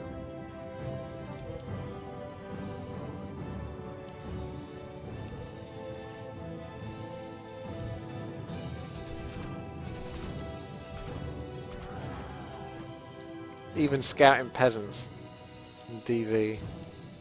Probably thinking about buying another, or building another farm. He's got all these human buildings, but he's yet to decide on what he's going to produce. I suppose that really comes into play when you try to work out what kind of army your opponent is going to really roll with for the vast majority of the game. And then go along the lines of, okay, this is what I need to do. I need to counter him with this, this, and this from the human buildings. So before you commit too heavily into tanks or mortars or whatever, you might want to make sure you're doing it right. And again, human, they have really good units overall. Like, probably the strongest versatile army, but none of their units are particularly amazing. Like, basically what it comes down to is the tier 3 units of the humans are probably some of the weakest. I wouldn't call them the weakest because it's technically not true. But a Griffin isn't better than a Frostworm, and a Knight isn't better than a Tauren. So you can kind of look at it that way. They're good, definitely very good, but they're not super amazing. So possessing human, probably, I mean, I guess, like I say, I think Orc would be the #1 race to possess as undead if you could. Human probably would be the second best, simply because of tanks, but against other human players, I think that changes. So then you might want to consider something like Night Elf. For, you know, some bears, they can cast Roar, basically buff up your entire army, potentially. As well as Kims, Shims, Chimeras, as they like to be called. And you could essentially have a very powerful sieging air mobile unit protected by gyrocopters. So gyrocopters and chimeras would probably be even better than hippos and chimeras, but that's very situational. And then there's fairy dragons, which are great against casters. But I wouldn't pick many of the other night elf units, to be fair. Mountain giants, maybe. But maybe mountain giants are too slow and cumbersome to be useful in free-for-all situations like this where you're really specifically trying to pick off heroes all the time, and Mountain Giants can only deny it so much. Oh, there you go. Command Aura and War Stomp. Death Coil, Defensive Aura and Shockwave, and Crushing Wave and Frost Armor. So the Revenant has essentially another Shockwave type ability and Frost Armor. I'd actually probably suggest that the Firbolg also might be the best pick out of all of those, with the Revenant being very close behind. Simply because Stun is just devastating. It's essentially one of the best abilities you can have in the game. Now, unfortunately, we've got to a point in the game where this map segregates the players to a point where none of them can really make a strong move, and they can all mobile. Well, we do have the Staff of Teleports, not the Staff of Teleports, the Mass Teleport from the Archmages. But there's going to be a lot of waiting around now as players try to ascertain what they're trying to do. We see the Alaria's Fleet of Accuracy is actually picked up by the Alcash Mountain King alongside his Ancient Django, so he's looking very kitted out. Many parry-ups of Vitality, giving these beefy heroes, which are pretty kitted out in terms of stats, even more survivability. I have no idea how players are going to kind of decide where this game goes once the gold mines run out. It's going to be very difficult to commit to either player. It almost needs to be a case of picking off Alcash and then Cumulo versus DV. Ah! We see the Firbolg being picked up. Up to 80 food. Pretty powerful guy there. Yeah, the Frost Armor definitely helps. I'm just wondering whether he's worth it for 8 food. Like, yeah, the Stomp is insanely powerful. Chaos damage has got twice the amount of health as a Spellbreaker, 3 times the amount of damage. Pretty good armor, considering. And the ability to Stomp, and he also provides an Aura, but that Aura might already belong to these undead heroes. It doesn't actually, so he's providing a separate Aura, which in itself is pretty worthwhile. And he's going to make the move, and in comes a Mass Teleport from Cumulo with 78 food of army, but mostly Spellbreakers, so I don't know where the rest of his army is. Spellbreakers versus Spellbreakers, so even when it's undead in the game, we still got human mirror match going on to some degree. Oh my god. I want to see if there's somewhere to build out here. I don't think you can build a tower island anywhere around here. Not even at the farthest corners of this map. There's no... Oh wait, there's something over here. That looks like a World of Warcraft sort of like zone. Feels like there should be some incredibly powerful creep camp down here. And maybe up here as well. For players to do. That's like just ridiculously strong. Just for almost lols. And it can definitely drop something like Cannon's Dagger of Escape. Anyway, let's get back to the battle. As we have the Firbolg almost being picked off. And there is no staff for this undead player. And oh, maybe there is actually. He has Staff of Sanctuary because he's got the human shot. But he's got to keep his Death Knight alive long enough. Then he might want to consider, yeah, getting rid of the pan. No, the Polar goes down as he concentrates on nicking the Archmage instead. Archmage rolling over to the shop. He has got invulnerability potions. Probably going to pick up another one or even a scroll of healing or something to keep him in the fight. But the Death Knight, so close to going down, 35 health, able to escape. And the Archmage actually was... No, the Naga Sea Bitch was picked off during that little engagement there.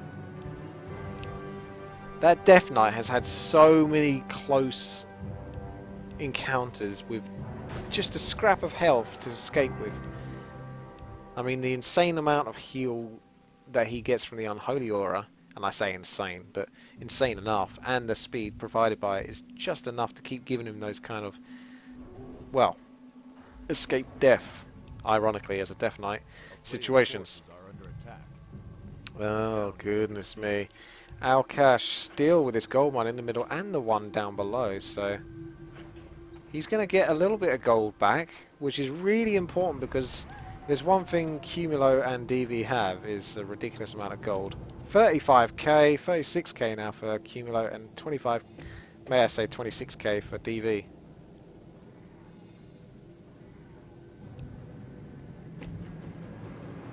Did he teleport to his main base again? A player's forces Nope. are under attack.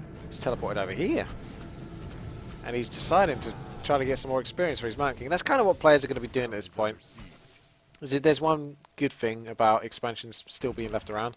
It's getting experience from them. Which is what players are doing right now.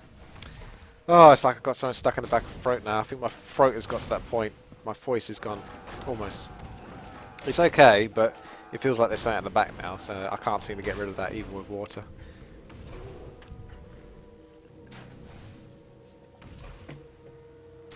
I tried. But it's made its move. Forces are under attack. Spellbreakers. Fully upgraded for an undead player. Let's just admire this multitude of a base. Like, what on earth is going on here?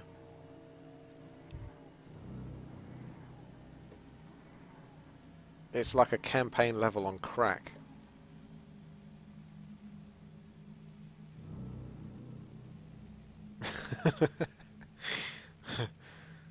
Yeah, that's a big base. That's a good spot there by one of the observers. A Zeppelin dropping a peasant to build what could potentially be a secret base. Righto. And that's really good, as all the human players have ability to essentially teleport to locations with the Archmage mass teleport.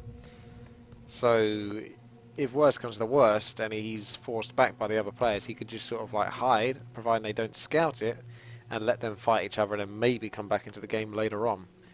Ah, we see some Banshees now. It's about time. You'd think Banshees would be incredibly powerful, generally speaking, just for anti-magic shield. For late game free-for-all scenarios. Like, the ability to deny 300 magic damage is pretty huge. And it's pretty cheap. It's 50 mana.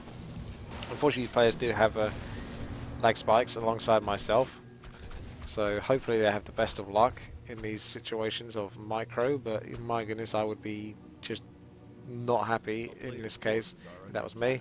Cumulo, not even at the 100 food mark, but it looks like he's close to it, but he's actually 76 food, so he's still got a fair bit to get. Cheeky Frostworm actually misses the attack on the Gyrocopter there. So the Gyrocopter very lucky. One Spellbreaker, maybe getting blocked by the tank enough to be brought down. No! Not even that will get killed. The Death Knight secures the life force of the Spellbreaker as he escapes. Unbelievable. All these scarce mortar teams just sitting here. What are they doing? I guess they're there for flair. There's a good reason to get mortar teams as an undead guy. Flair. That makes sense. Chuck down fission all over the map. Know where you need to go. He's retained some of his position, his old base. And Cumulo doesn't know. And it could end up costing him the game. We'll have to wait and see on that one. There's still a gold mine left here. Still two. One soon. I would have thought every single unit right now is fully upgraded. Even the human ones belonging to an undead player. It looks like that is the case. Players' forces are under attack.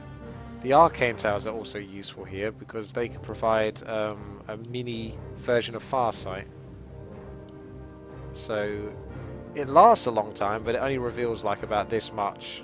So it's very small, but here we go. A big battle going on here. Sleep being spammed all across the board. Dreadlord in a bit of a pickle. If he can get to level 6 though, he's going to be such a badass with the Infernal drops. And the Naga Sea Bitch taking so much flack here. Invulnerability potion being used. Dreadlord in a rough position. Does get a coil, but still in a little bit of tricky positions. Naga Sea Bitch not going down. Archmage going down first. The Holy Light is dedicated towards the Naga Sea Bitch. And the Archmage is brought down.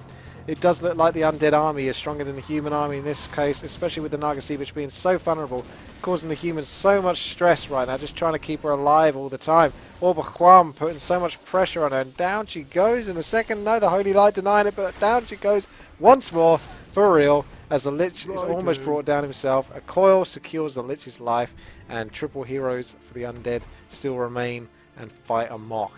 And one paladin can keep... Well, the irony is his job is to keep everyone alive, and he's the only one that's left. So that's kind of a rough day for him at work. There's a very successful engagement there. And the level 6 Dreadlord is now a thing, which means Infernal is now a thing, which means that's a huge deal, because humans depend on a lot of mechanical units, such as siege engines, which can basically get crushed to some degree by Infernals because of their chaos damage and the fact that they, well, Infernals just tear tanks to pieces because the fortified armor doesn't do anything against chaos damage. So yeah, that's really nasty, and human don't have a good answer for Infernals. Griffins can't do much versus them, they can't do anything versus them, and Spellbreakers aren't great versus them. In fact, there's nothing human have that are really good versus Infernals that I think of, apart from Mass Knights. And down goes our first Infernal. But he is amongst a bunch of towers, so the tower's going to help out in this fight. We can see that it's a really good spot for Humulo to try and defend on, considering his current situation with one hero. But at the same time, he does only have one hero versus 3 heroes. So Divine Shield and the Paladin makes him a lot harder to pick off. Divine, hang on a second, we've got Death and Decay going off here, trying to pick off those towers. Does look like those towers were focusing the Infernal, but the Infernal can get healed by the Death Knight here, but the Death Knight can't heal himself, so he's got to be real careful here versus... Oh, more Holy Lies as the Death Knight is brought down to Death's door. He can't Death Pact anything here though, not even the Infernal, I think. So he almost needs a couple of Gargs to follow his hero around, and he's trying to get us around, but it's not going to be worth it because he's going to lose his Death Knight in a second to the Paladin. And the Spellbreakers are chasing hard. He needs like a couple of Gargs or something chasing that Death Knight around. Asleep on the Paladin though, but in comes a mass teleport. What's it going to be? The Archmage, could this end up being a bad move by Cumulo, or a move that he has to make? Yes! Smartly done. Looks like he managed to bring the Archmage in, staff a Sanctuary out the Paladin, staff a teleport out himself. So, good move there by Cumulo. His expansion still holds, despite there being no gold there, so... It's a battle to just maintain this. A player's forces are under attack. What's our Cash up to these days? I think he's just chilling. I think he's been chilling a long time, but he's got 2 Crown of Kings now. So that's nice. And Rune Braces. He is actually making a move. Is it to the top? It's to the middle bit. Just so he can kill off his Shredder, because he's like... I think 12,000 wood is probably enough now. Oh, the Infernal moves in again, and in comes a teleport from Cumulo. Is it going to be enough? The Paladin is back, and he's going to be on the Death Knight's case. 33 health once more for this Death Knight. Come on. Consistently down to like 35 health or less. Yep, the staff. The teleport is being used now. Wisely so. He needs to roll out. With, like I say, just a couple of Gargs following that Death Knight so you can Death Pact instead of having to, you know, dance around on ice the whole time.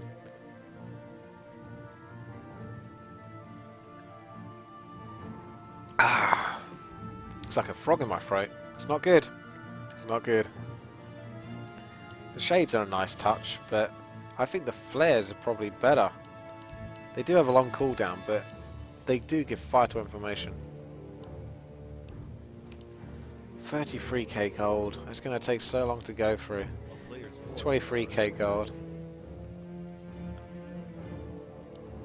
Our Cash has built himself up to 100 food, and even then he has 17k gold.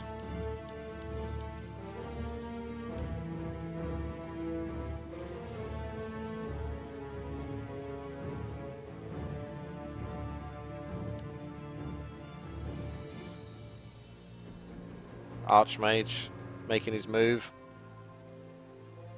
Oh, very aggressive. It seems like Cumulo's expansion Up at the top right here is a point of contention. I don't know why, but it is. Mechanical critters, Is under siege. Dune Worm and the Fellboar. Who's going to win the race? The Dune Worm seems to be doing pretty well. That Fellboar's slacking.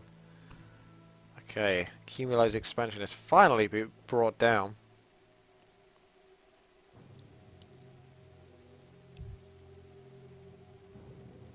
A player's forces There's a are under sneaky attack. stealth lag there from someone. Not quite sure who brought that in there.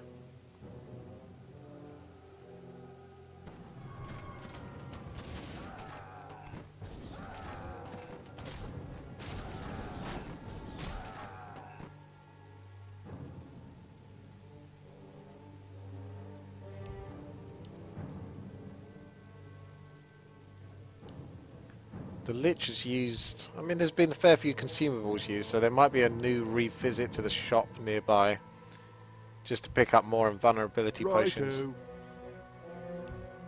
There's 6 shops on this map. So it's interesting to have 2 shops opposite one another instead of having a shop and a mercenary camp instead. So it's pretty easy to go around and pick up invulnerability potions on a consistent basis just to keep your heroes alive versus those pesky holy lights. Town is under siege.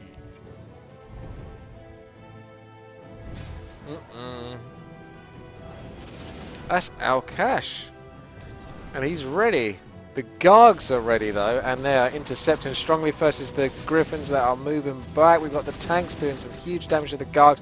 Griffin's just kiting around there. Looks like Slow causing a lot of problems here for DV. Tries to re-intercept here. More onto the Griffins, but the tanks are still doing what they need to do. Blizzard going down, but not hitting much. Gargs really rolling around all over the shop here as the Infernal causes a lot of trouble here to the human army. Just being a real pest there. Tanks for Alkash. Need to keep on these Gargs, but can't get too far out of position. The Carrion Swarm Frost Nova combo is picking off so many casters there. Mountain King trying to bring down more of these Gargs with the Stormbolt combos alongside the Griffins. Fountain of Mana for the undead player though. Oh dear, that's more Carrion Swarms. That is rough indeed, but the Gargs are really starting to fall down now. DV down to 76 food. We've got Alkash at 68 food.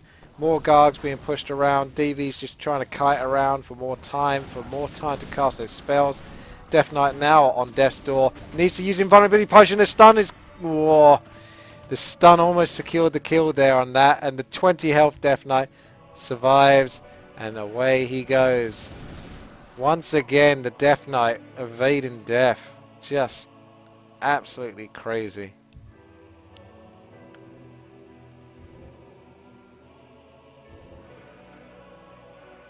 Cumulo might be thinking about retaking his expansion over here. It's the place to be. This is true. DV is down to 20,000 gold. Some of that gold has been chipped down. Cumulo still above the 30k mark. Is just mental when you think about how long this has been going on for, and he's still at 30k. Very important for a free-for-all player to ascertain that level of gold. Staff of Sanctuary being very well utilised by Alkash here, especially on these mechanical units. Good way to heal those up because they ain't going to benefit from the Fountain of Health, being mechanical and all. Oh wow, Cumulo going straight into this ginormous base of DV. DV having to defend versus this, but the Spellbreakers and tanks are going to do pretty well versus the Nova and Carrion Swarm combos, but the Paladin might not do so well. Divine Shield being used at the back there. Healthstone's pretty useful in the Paladin situation because of the Divine Shield lasting so long at level...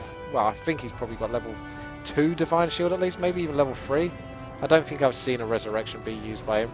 He's decided to back off out of this fight. Probably a wise thing to do. It's not easy to break through this, I would say, but if he can keep poking away at it, he might be able to chip down this undead base in about 45 minutes time. It could take a while, this one. Come back in 45 minutes. Jeez. So that Paladin's Divine Shield almost about to run out, even after all this time. That's, yeah, I think that was level 3. I think level 3 is like 45 seconds.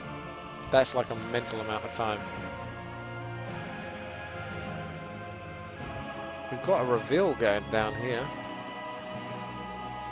That's probably from Cumulo, one of his arcade towers. He's trying to set up a 2 versus 1 situation here after his somewhat failed attempt at assaulting DV's base. And now teamwork might come into this free-for-all. This is where it gets a bit dirty.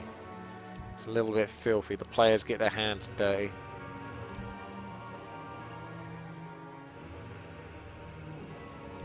Cumulo saying he has above 20k gold. He certainly does. Righto. Our cash is actually pretty accurate, really, with what he's saying. He does actually have 15k gold, almost exactly. Here comes the teleport from our cash, and this might actually encourage him to team up with Cumulo.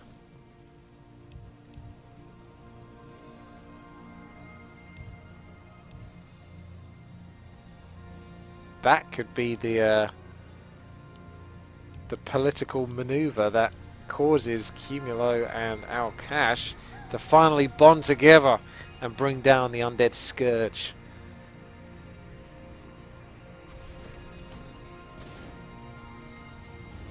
Oh, the carrion swarm combos are lovely, but the dreadnought, was that 10 health? I saw that for like a split second. Oh, damn.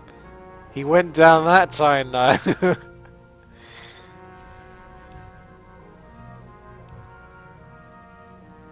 Oh. So Al Cash is the guardian, and he is trying to keep the undead scourge contained within these walls.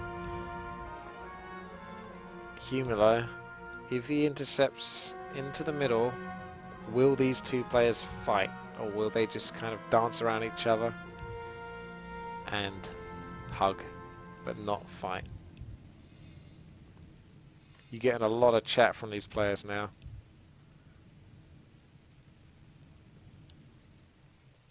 They're trying to work out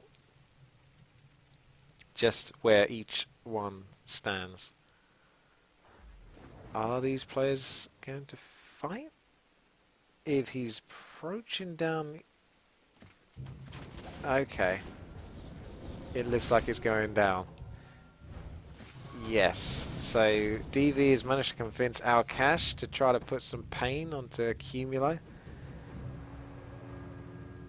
And looks like Cumulo's going to have to reposition himself to try to defend versus this.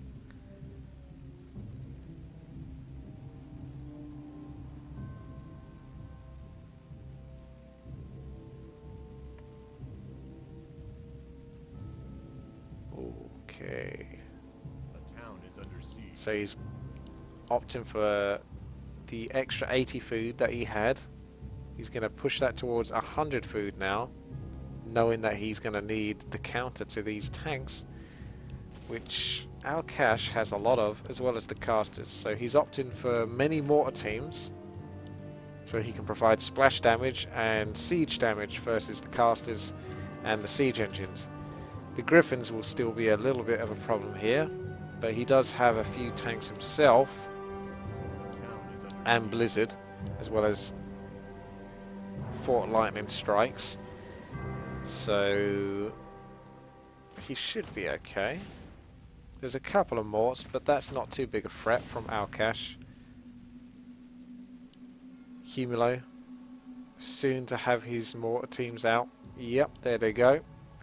It's the last remnants of his army, 99 food, and he's actually underneath 30k. The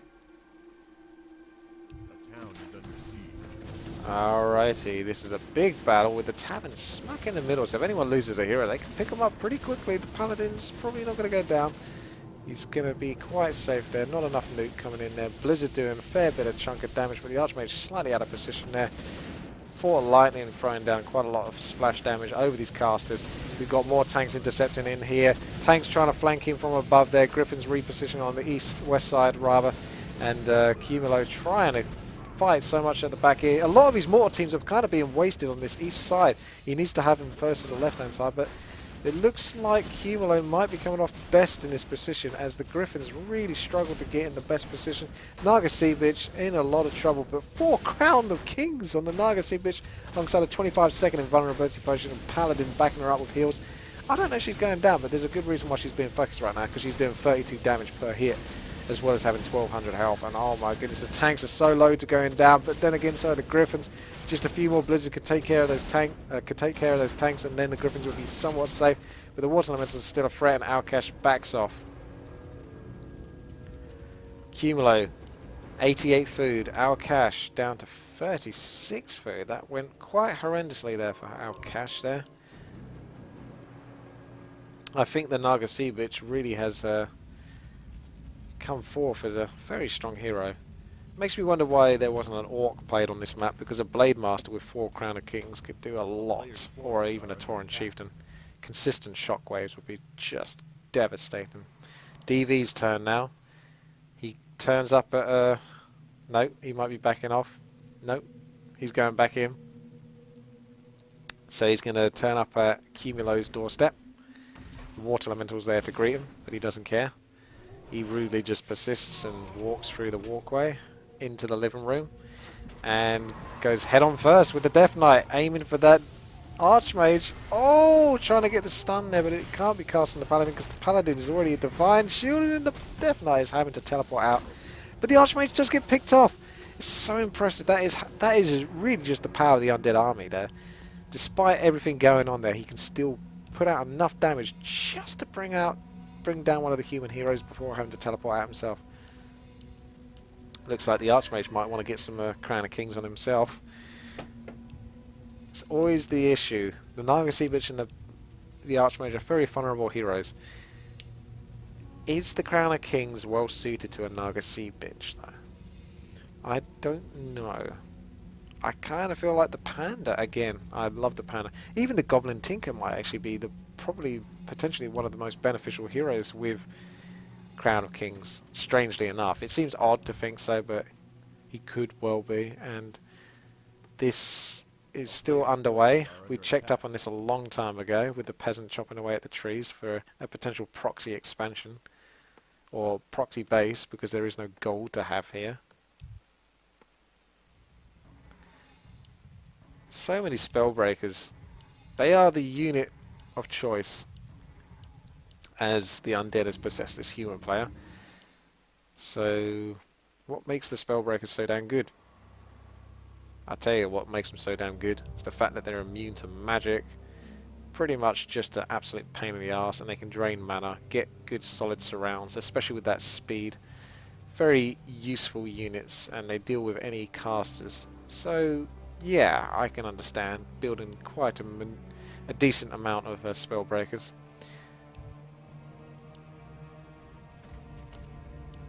No mass tanks though. 17,000 gold DV, 28,000 Cumulo, and 9,000 for Alkash as he rebuilds back towards 100 food after that rather catastrophic battle that he had earlier with Cumulo. So he's struggling.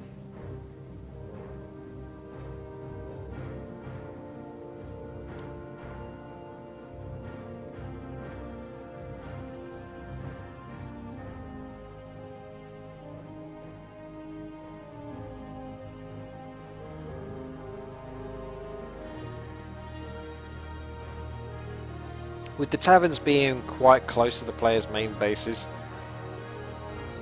it's not that easy to finish off the game, even if you get quite lucky with picking off enemy heroes. There's some units being picked off there, but it's going to take more than that from DV. He needs to get a solid hero kill once more. Death Knight being really pestered very heavily here by the Naga Sea Bitches. 4 Crown of Kings. Very speedy attacks. Very fast attacks indeed. The Infernal dropping in there, doing a nice little stun. I might end up getting picked off there.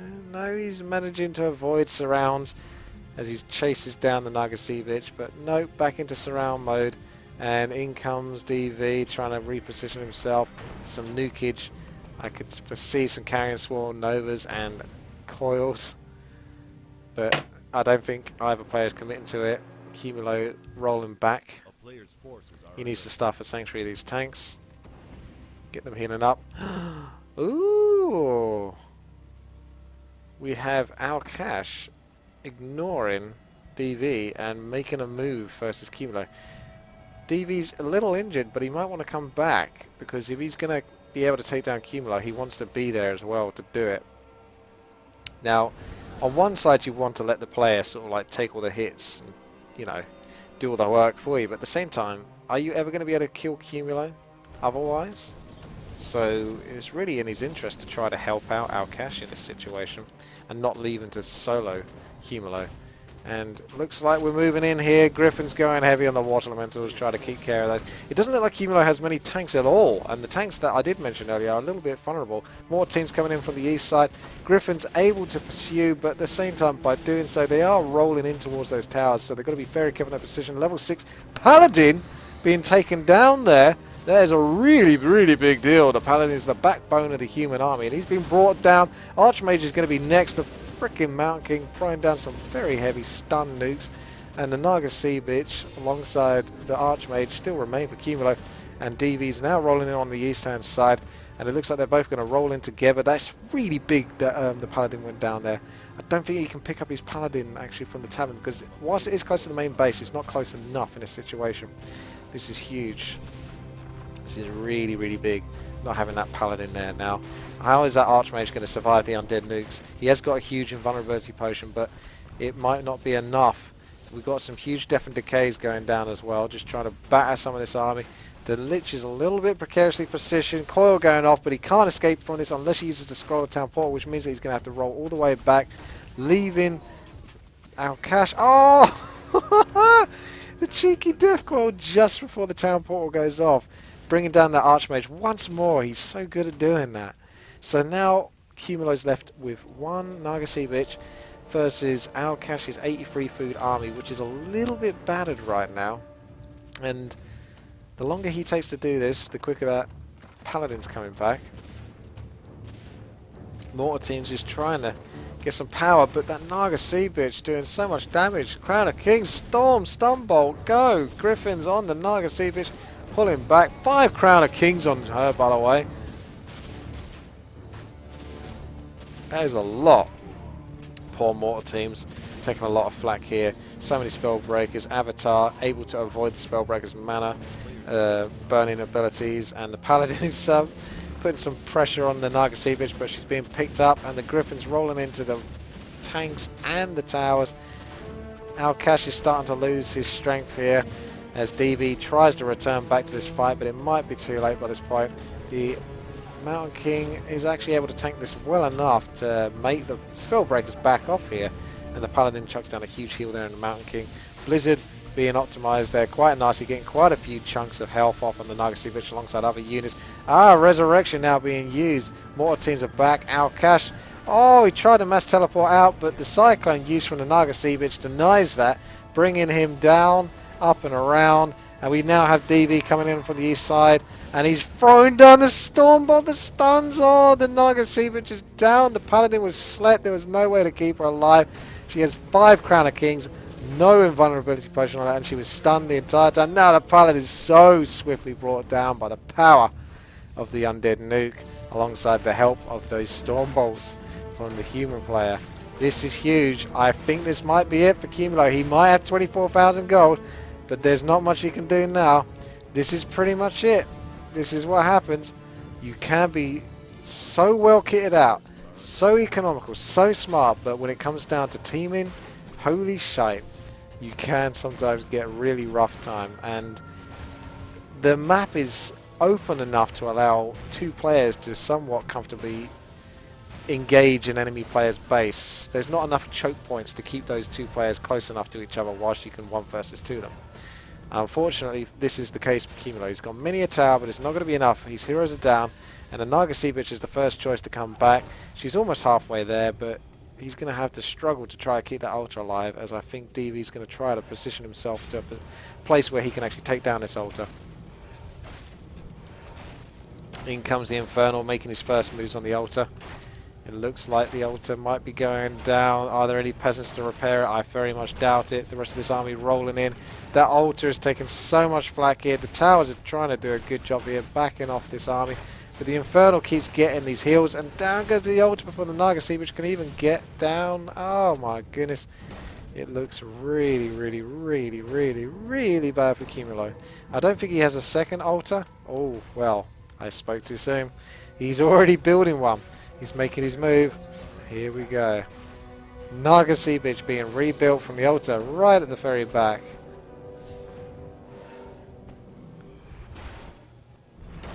Jeez. So what's our cash up to these days? 98 food apparently, and still 7k gold to spare. Not too bad. But DV definitely has a very strong position. Should he actually be able to pick off Cumulo, which he's able to do a lot of damage to Cumulo, but he might not be able to get in there quick enough to actually pick him off before those heroes come out. But Death and Decay, if he can position it correctly and not get threatened enough where he has to back off of his Lich, could do a huge chunk of damage to this portion, or even this portion here, I would say, and just catching the castle.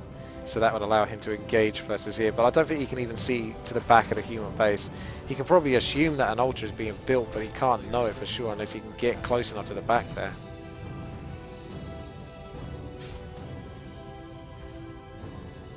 There's the Death and Decay. It does just clip the castle, and it does a lot of damage over to these towers as well. Breaking down the front, the Infernal still going.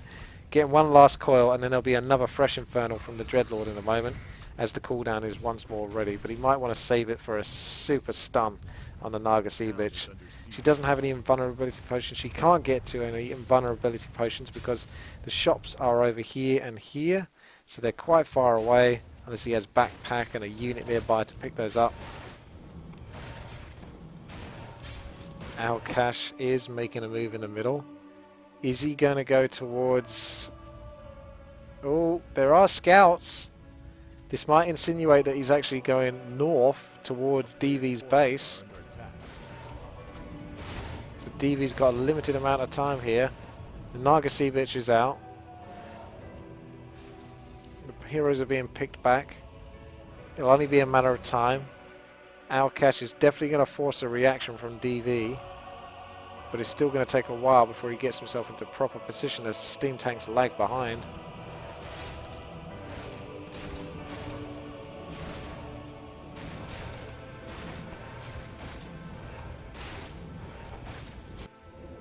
Alright, inner fire.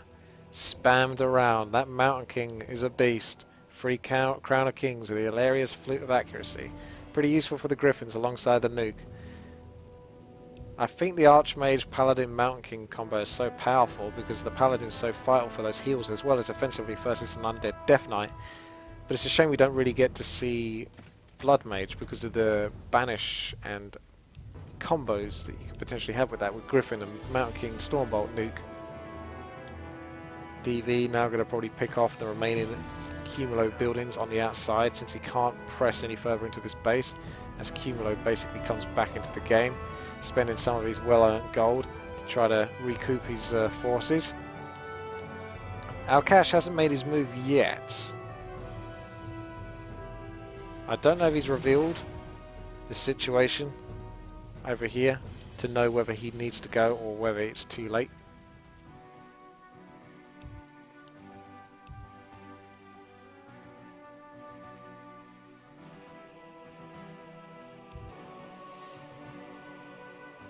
Undead with human. Many human buildings.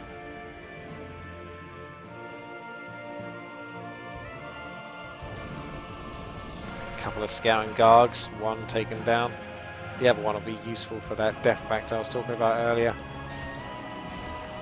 Alrighty. It's cooling down a bit now. Cumulo's looking for some revenge. Bear in mind that these heroes, they're not even level 10 yet. They're like around level 7. Like it's triple level 7 right now for Cumulo. These battles are big, but they're not given all that much experience because mostly it's hero on hero destroying or battle, killing, whatever you want to call it. Again, level 7, level 777. Not many units are being picked off to grant that much experience. It's more the heroes that keep getting picked off from time to time.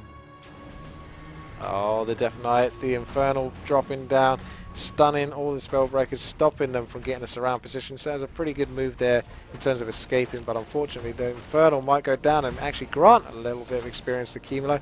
Death Knight maybe pushing his boundaries a little bit too far, does decide to Town Portal out safely, and he can in fact save this Infernal and even the Spellbreaker. So nothing being lost there, which is what is causing this situation where a game has gone on this long, yet the heroes still aren't level 10. So let's keep an eye. 7, 7, 7, 7, 7. So yeah, all 3 players have level 7 heroes across the board. Not even level 8, not even level 9, not even level 10. All level 7.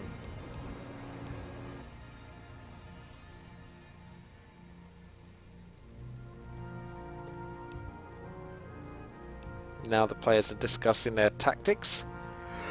And it does seem like Gargs is the choice. 100 food. 14,000 gold left now for DV. I assume that Cumulo might be investing in a tank or 2. With that many Gargs.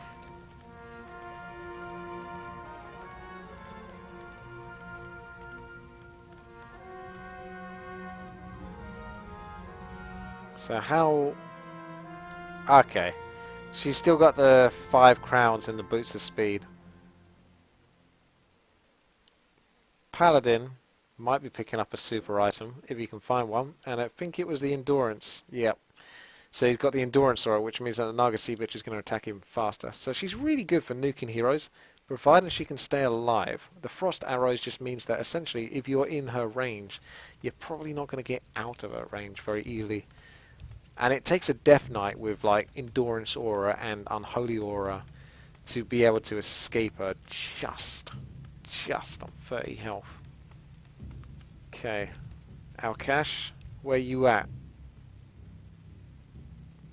So he's got himself Endurance Aura. He's got himself Unholy Aura. And the Illyria's Flute. Alongside 3 Crown of Kings for that Mountain King. So he's got himself True Shot Aura, which is actually good for mortar teams as well. And strangely enough, yes, it does seem to affect tanks. I think it's maybe not. It's technically not a ranged. Is that range? Is that 2 damage from the Endurance or the Command Aura? No, it is from the True Shot.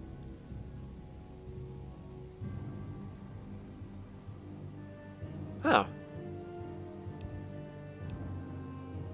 Because it is ranged, even though the tank's main melee barrage ability, sort of like destroying buildings, is you know, they're right up in front of the buildings when they use it. It's still technically a ranged ability, 192 range. So it actually benefits from the True Shot Aura. So a lot of that human army is benefiting there. Finally, we actually get to see abuse from the human players. With the mass teleporting onto enemy structures and just crushing them. We haven't actually seen that much of that this game. That's probably because the players have built such big buildings, but what we're getting down to, I think, is destroying the vast majority of the players outskirting buildings, or at least for Cumulo and DV. And he's going to lose a fair bit here. And then they're just going to have their real main bases left. Oh, DV's rolling in here. He's got a little bit of a defense. Cumulo. Hugging that tower.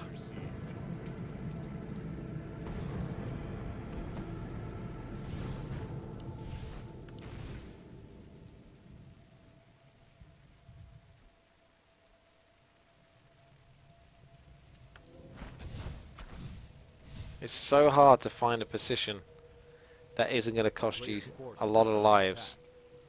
And the gargoyles are vulnerable. And they have 410 health. I thought they had 385 health. Wow, even more than I expected.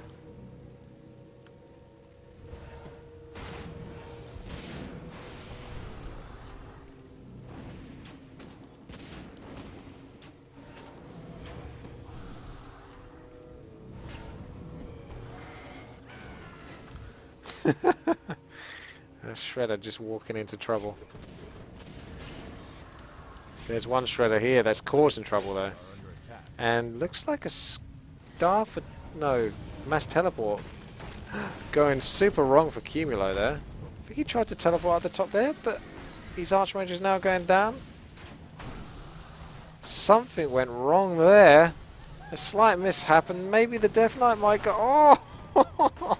Fort Lightning denying the Death Pact for DV right there. And now the Naga Sea Bitch is putting so much pressure onto the Lich, but the Naga Sea Bitch is going down herself because she doesn't have invulnerability and there's no health coming in from the Paladin. Now the Lich... whoa! Scroll of Town Portal just about able to keep DV alive there, otherwise Divine Holy Light would have pretty much sealed that fate. DV took quite the punishment there. Fortunately enough for him, it's not going to cost him that much gold to repair as it would if he lost a bunch of units. But that's a little rough.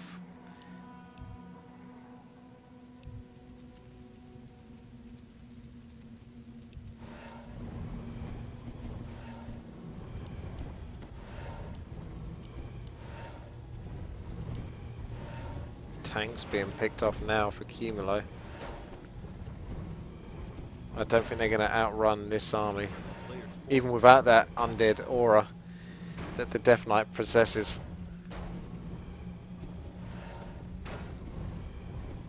Speaking of possessing, where's the Banshees at?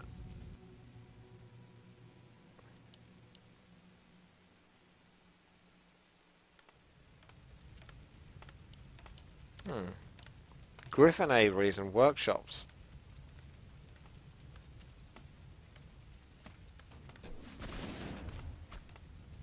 Ha! That gyrocopter is still going. Or is it? It might be a different one now. Been going a while.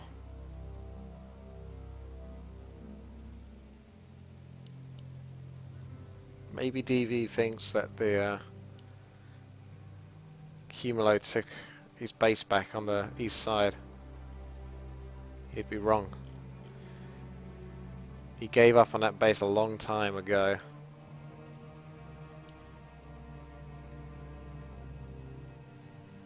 Okay.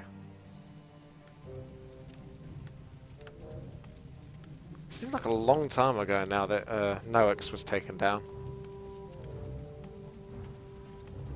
Feels like a mass teleport is about to go down for Cumulo there, but he's not got much to mass teleport with. Couple of tanks maybe. Another Shredder being brought down, but I think that was DV's own Shredder, which seems unfair because he did a pretty good job there trying to fend off versus the tanks at the north attack earlier.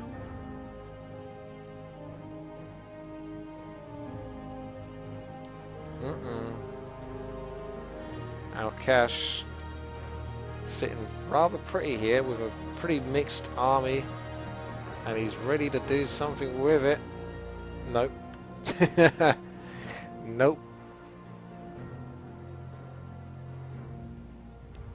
He's back in his own base and he's going AFK. Fantastic. Okay, so Cumulo has rebuilt his Naga Sea Bitch, who is very spry for essentially a creature with a tail to maneuver around the terrain.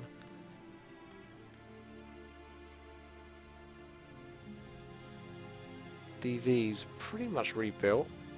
Spellbreaker, Destroyer, Frostworm and Mass Guard combo. And he's ready to go. That Dreadlord charging headlong into battle. At least he's got his invulnerability potion.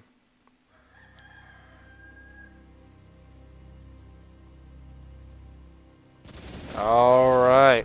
In goes the Inferno Stone, and the Garg's taking quite a heavy battering. That is a decent chunk of tanks. Naga Sea Bitch getting so much flack once again, but she is in a lot of trouble because there is no health potion for her. Staff of Sanctuary being used instead to keep her alive. Death Knight might be in a bit of trouble, but the Gargs can always be used for Death Pact, providing that the the sleep on the Archmage denying the mass teleport there. Really big deal. So the Archmage is going to have to be forced to use Scroll of Town Portal in a second. Oh, down we go. Both heroes so low. So low. This time the Archmage getting away on 37 health.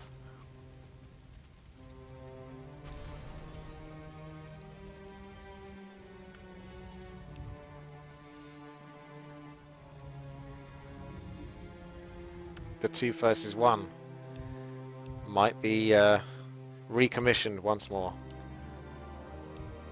As the 2 players tried to come to some agreement. Cumulo, his gold has been smashed down to 18,000 gold. Crushed to 18,000. But it's still a lot of gold. As DV has 11,000 and 6,000 I believe for Alkash. Moving back towards the middle.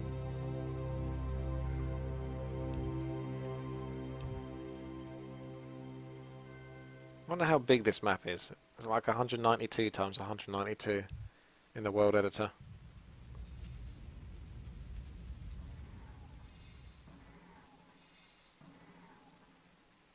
Statues stay at the back.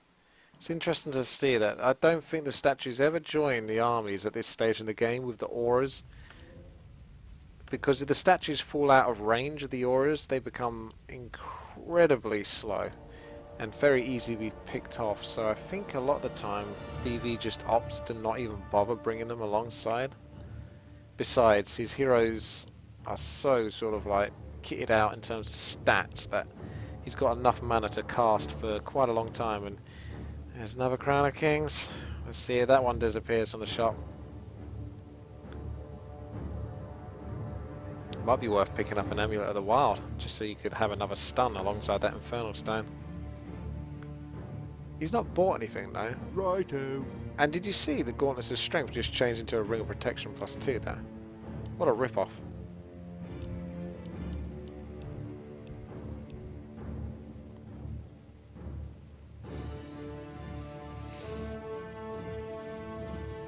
Come on, Cumulo. Fend them off. Fight your position. Hang by that tavern so you can rebuild your hero straight away when your Naga Sea Bitch or Archmage gets instantly gibbed. More peri-ups of Vitality are needed.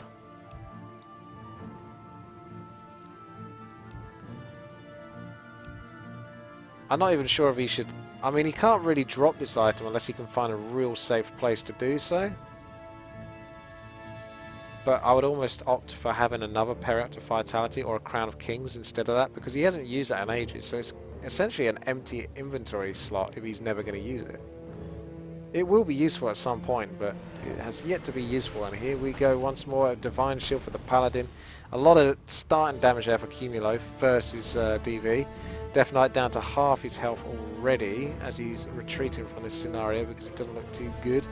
And now he's buying time for Alkash to get into position here, flanking in from the southwest, and he's trying to do some huge damage to the tanks that are slightly lagging behind, which is a really big deal actually, because the more he can bring down those tanks, it's harder to rebuild those bad boys.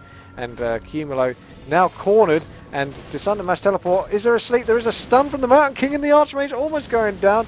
Looks like the Scroll of Town Portal does manage to go off before the stun actually gets him killed. And we've got 100 food for Alkash, 79 food for DV, and Cumulo managing to survive that. But it's rough. It's definitely rough.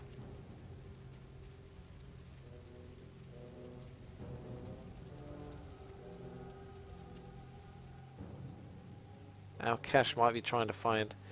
Well, he wants to find the Fountain of Health, but at the same time he can't go there whilst DV's chilling there, because the units are just going to end up doing more damage to each other than they actually are going to heal. Yeah, Nightbot is a tricky one. I have no idea how many people are watching right now. I don't think it's... according to Nightbot, it's like 0, the stream is offline, but I don't think it's technically offline. It just does that from time to time, which is great, because it gives me no indication as to what's going on. But I persevere regardless.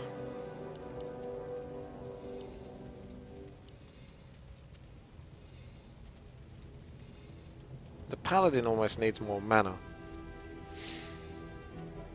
But the fights don't go on long enough for him to run out of mana, so I suppose he's okay.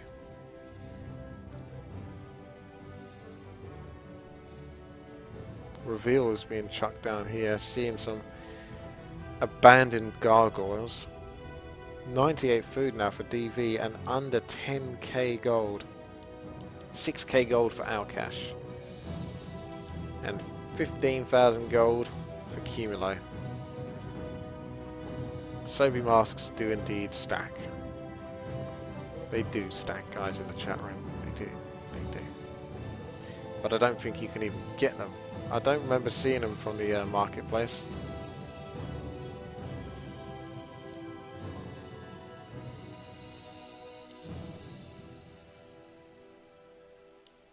Level 8, 8, and 8. So we have moved up the categories, at least for DV. Alcash has one level 8 hero, the others being 7, and Cumulo still stuck at 777. So still so long into the game and no level 10 heroes. Still. This is a pretty good troll map, this one. Just as well I ate just before this going on, because I'd be really hungry by now.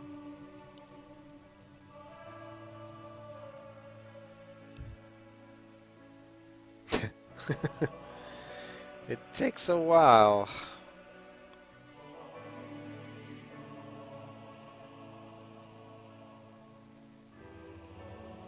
Hey! DV's getting impatient. He's bringing in some very funky units which we have pretty much not seen up to this point, or at least the necromancers. So he's essentially bringing everything from his base.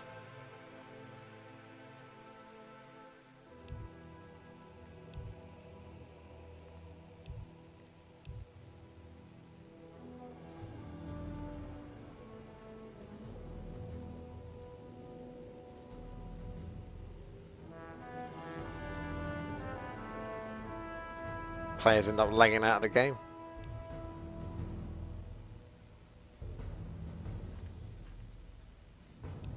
So you might see some unholy frenzy.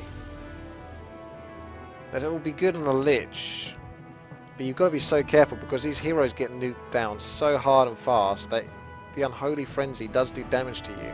Whilst it provides you with a speed boost, you are taking damage over time, so it does make you just a little bit more vulnerable, on top of the fact that the nukes from the paladin could essentially seal the deal. So you might end up putting yourself in more threat's way than is worthwhile. We've got Meat Wagon at the back here. That unit actually makes a lot of sense, since this is essentially going to be a siege now. We're talking Lord of the Rings style stuff going on here. A player's forces are under attack.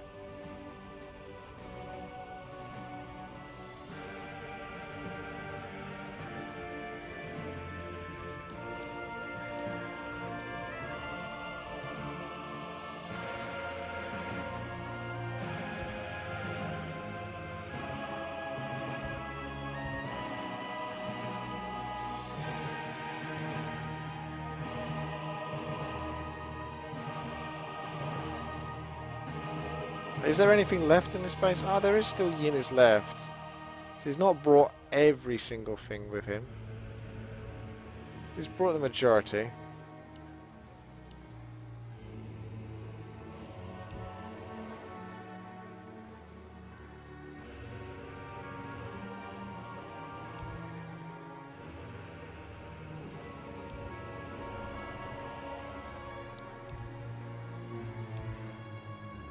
Manipin is slightly shorter and easier to say than manipulating.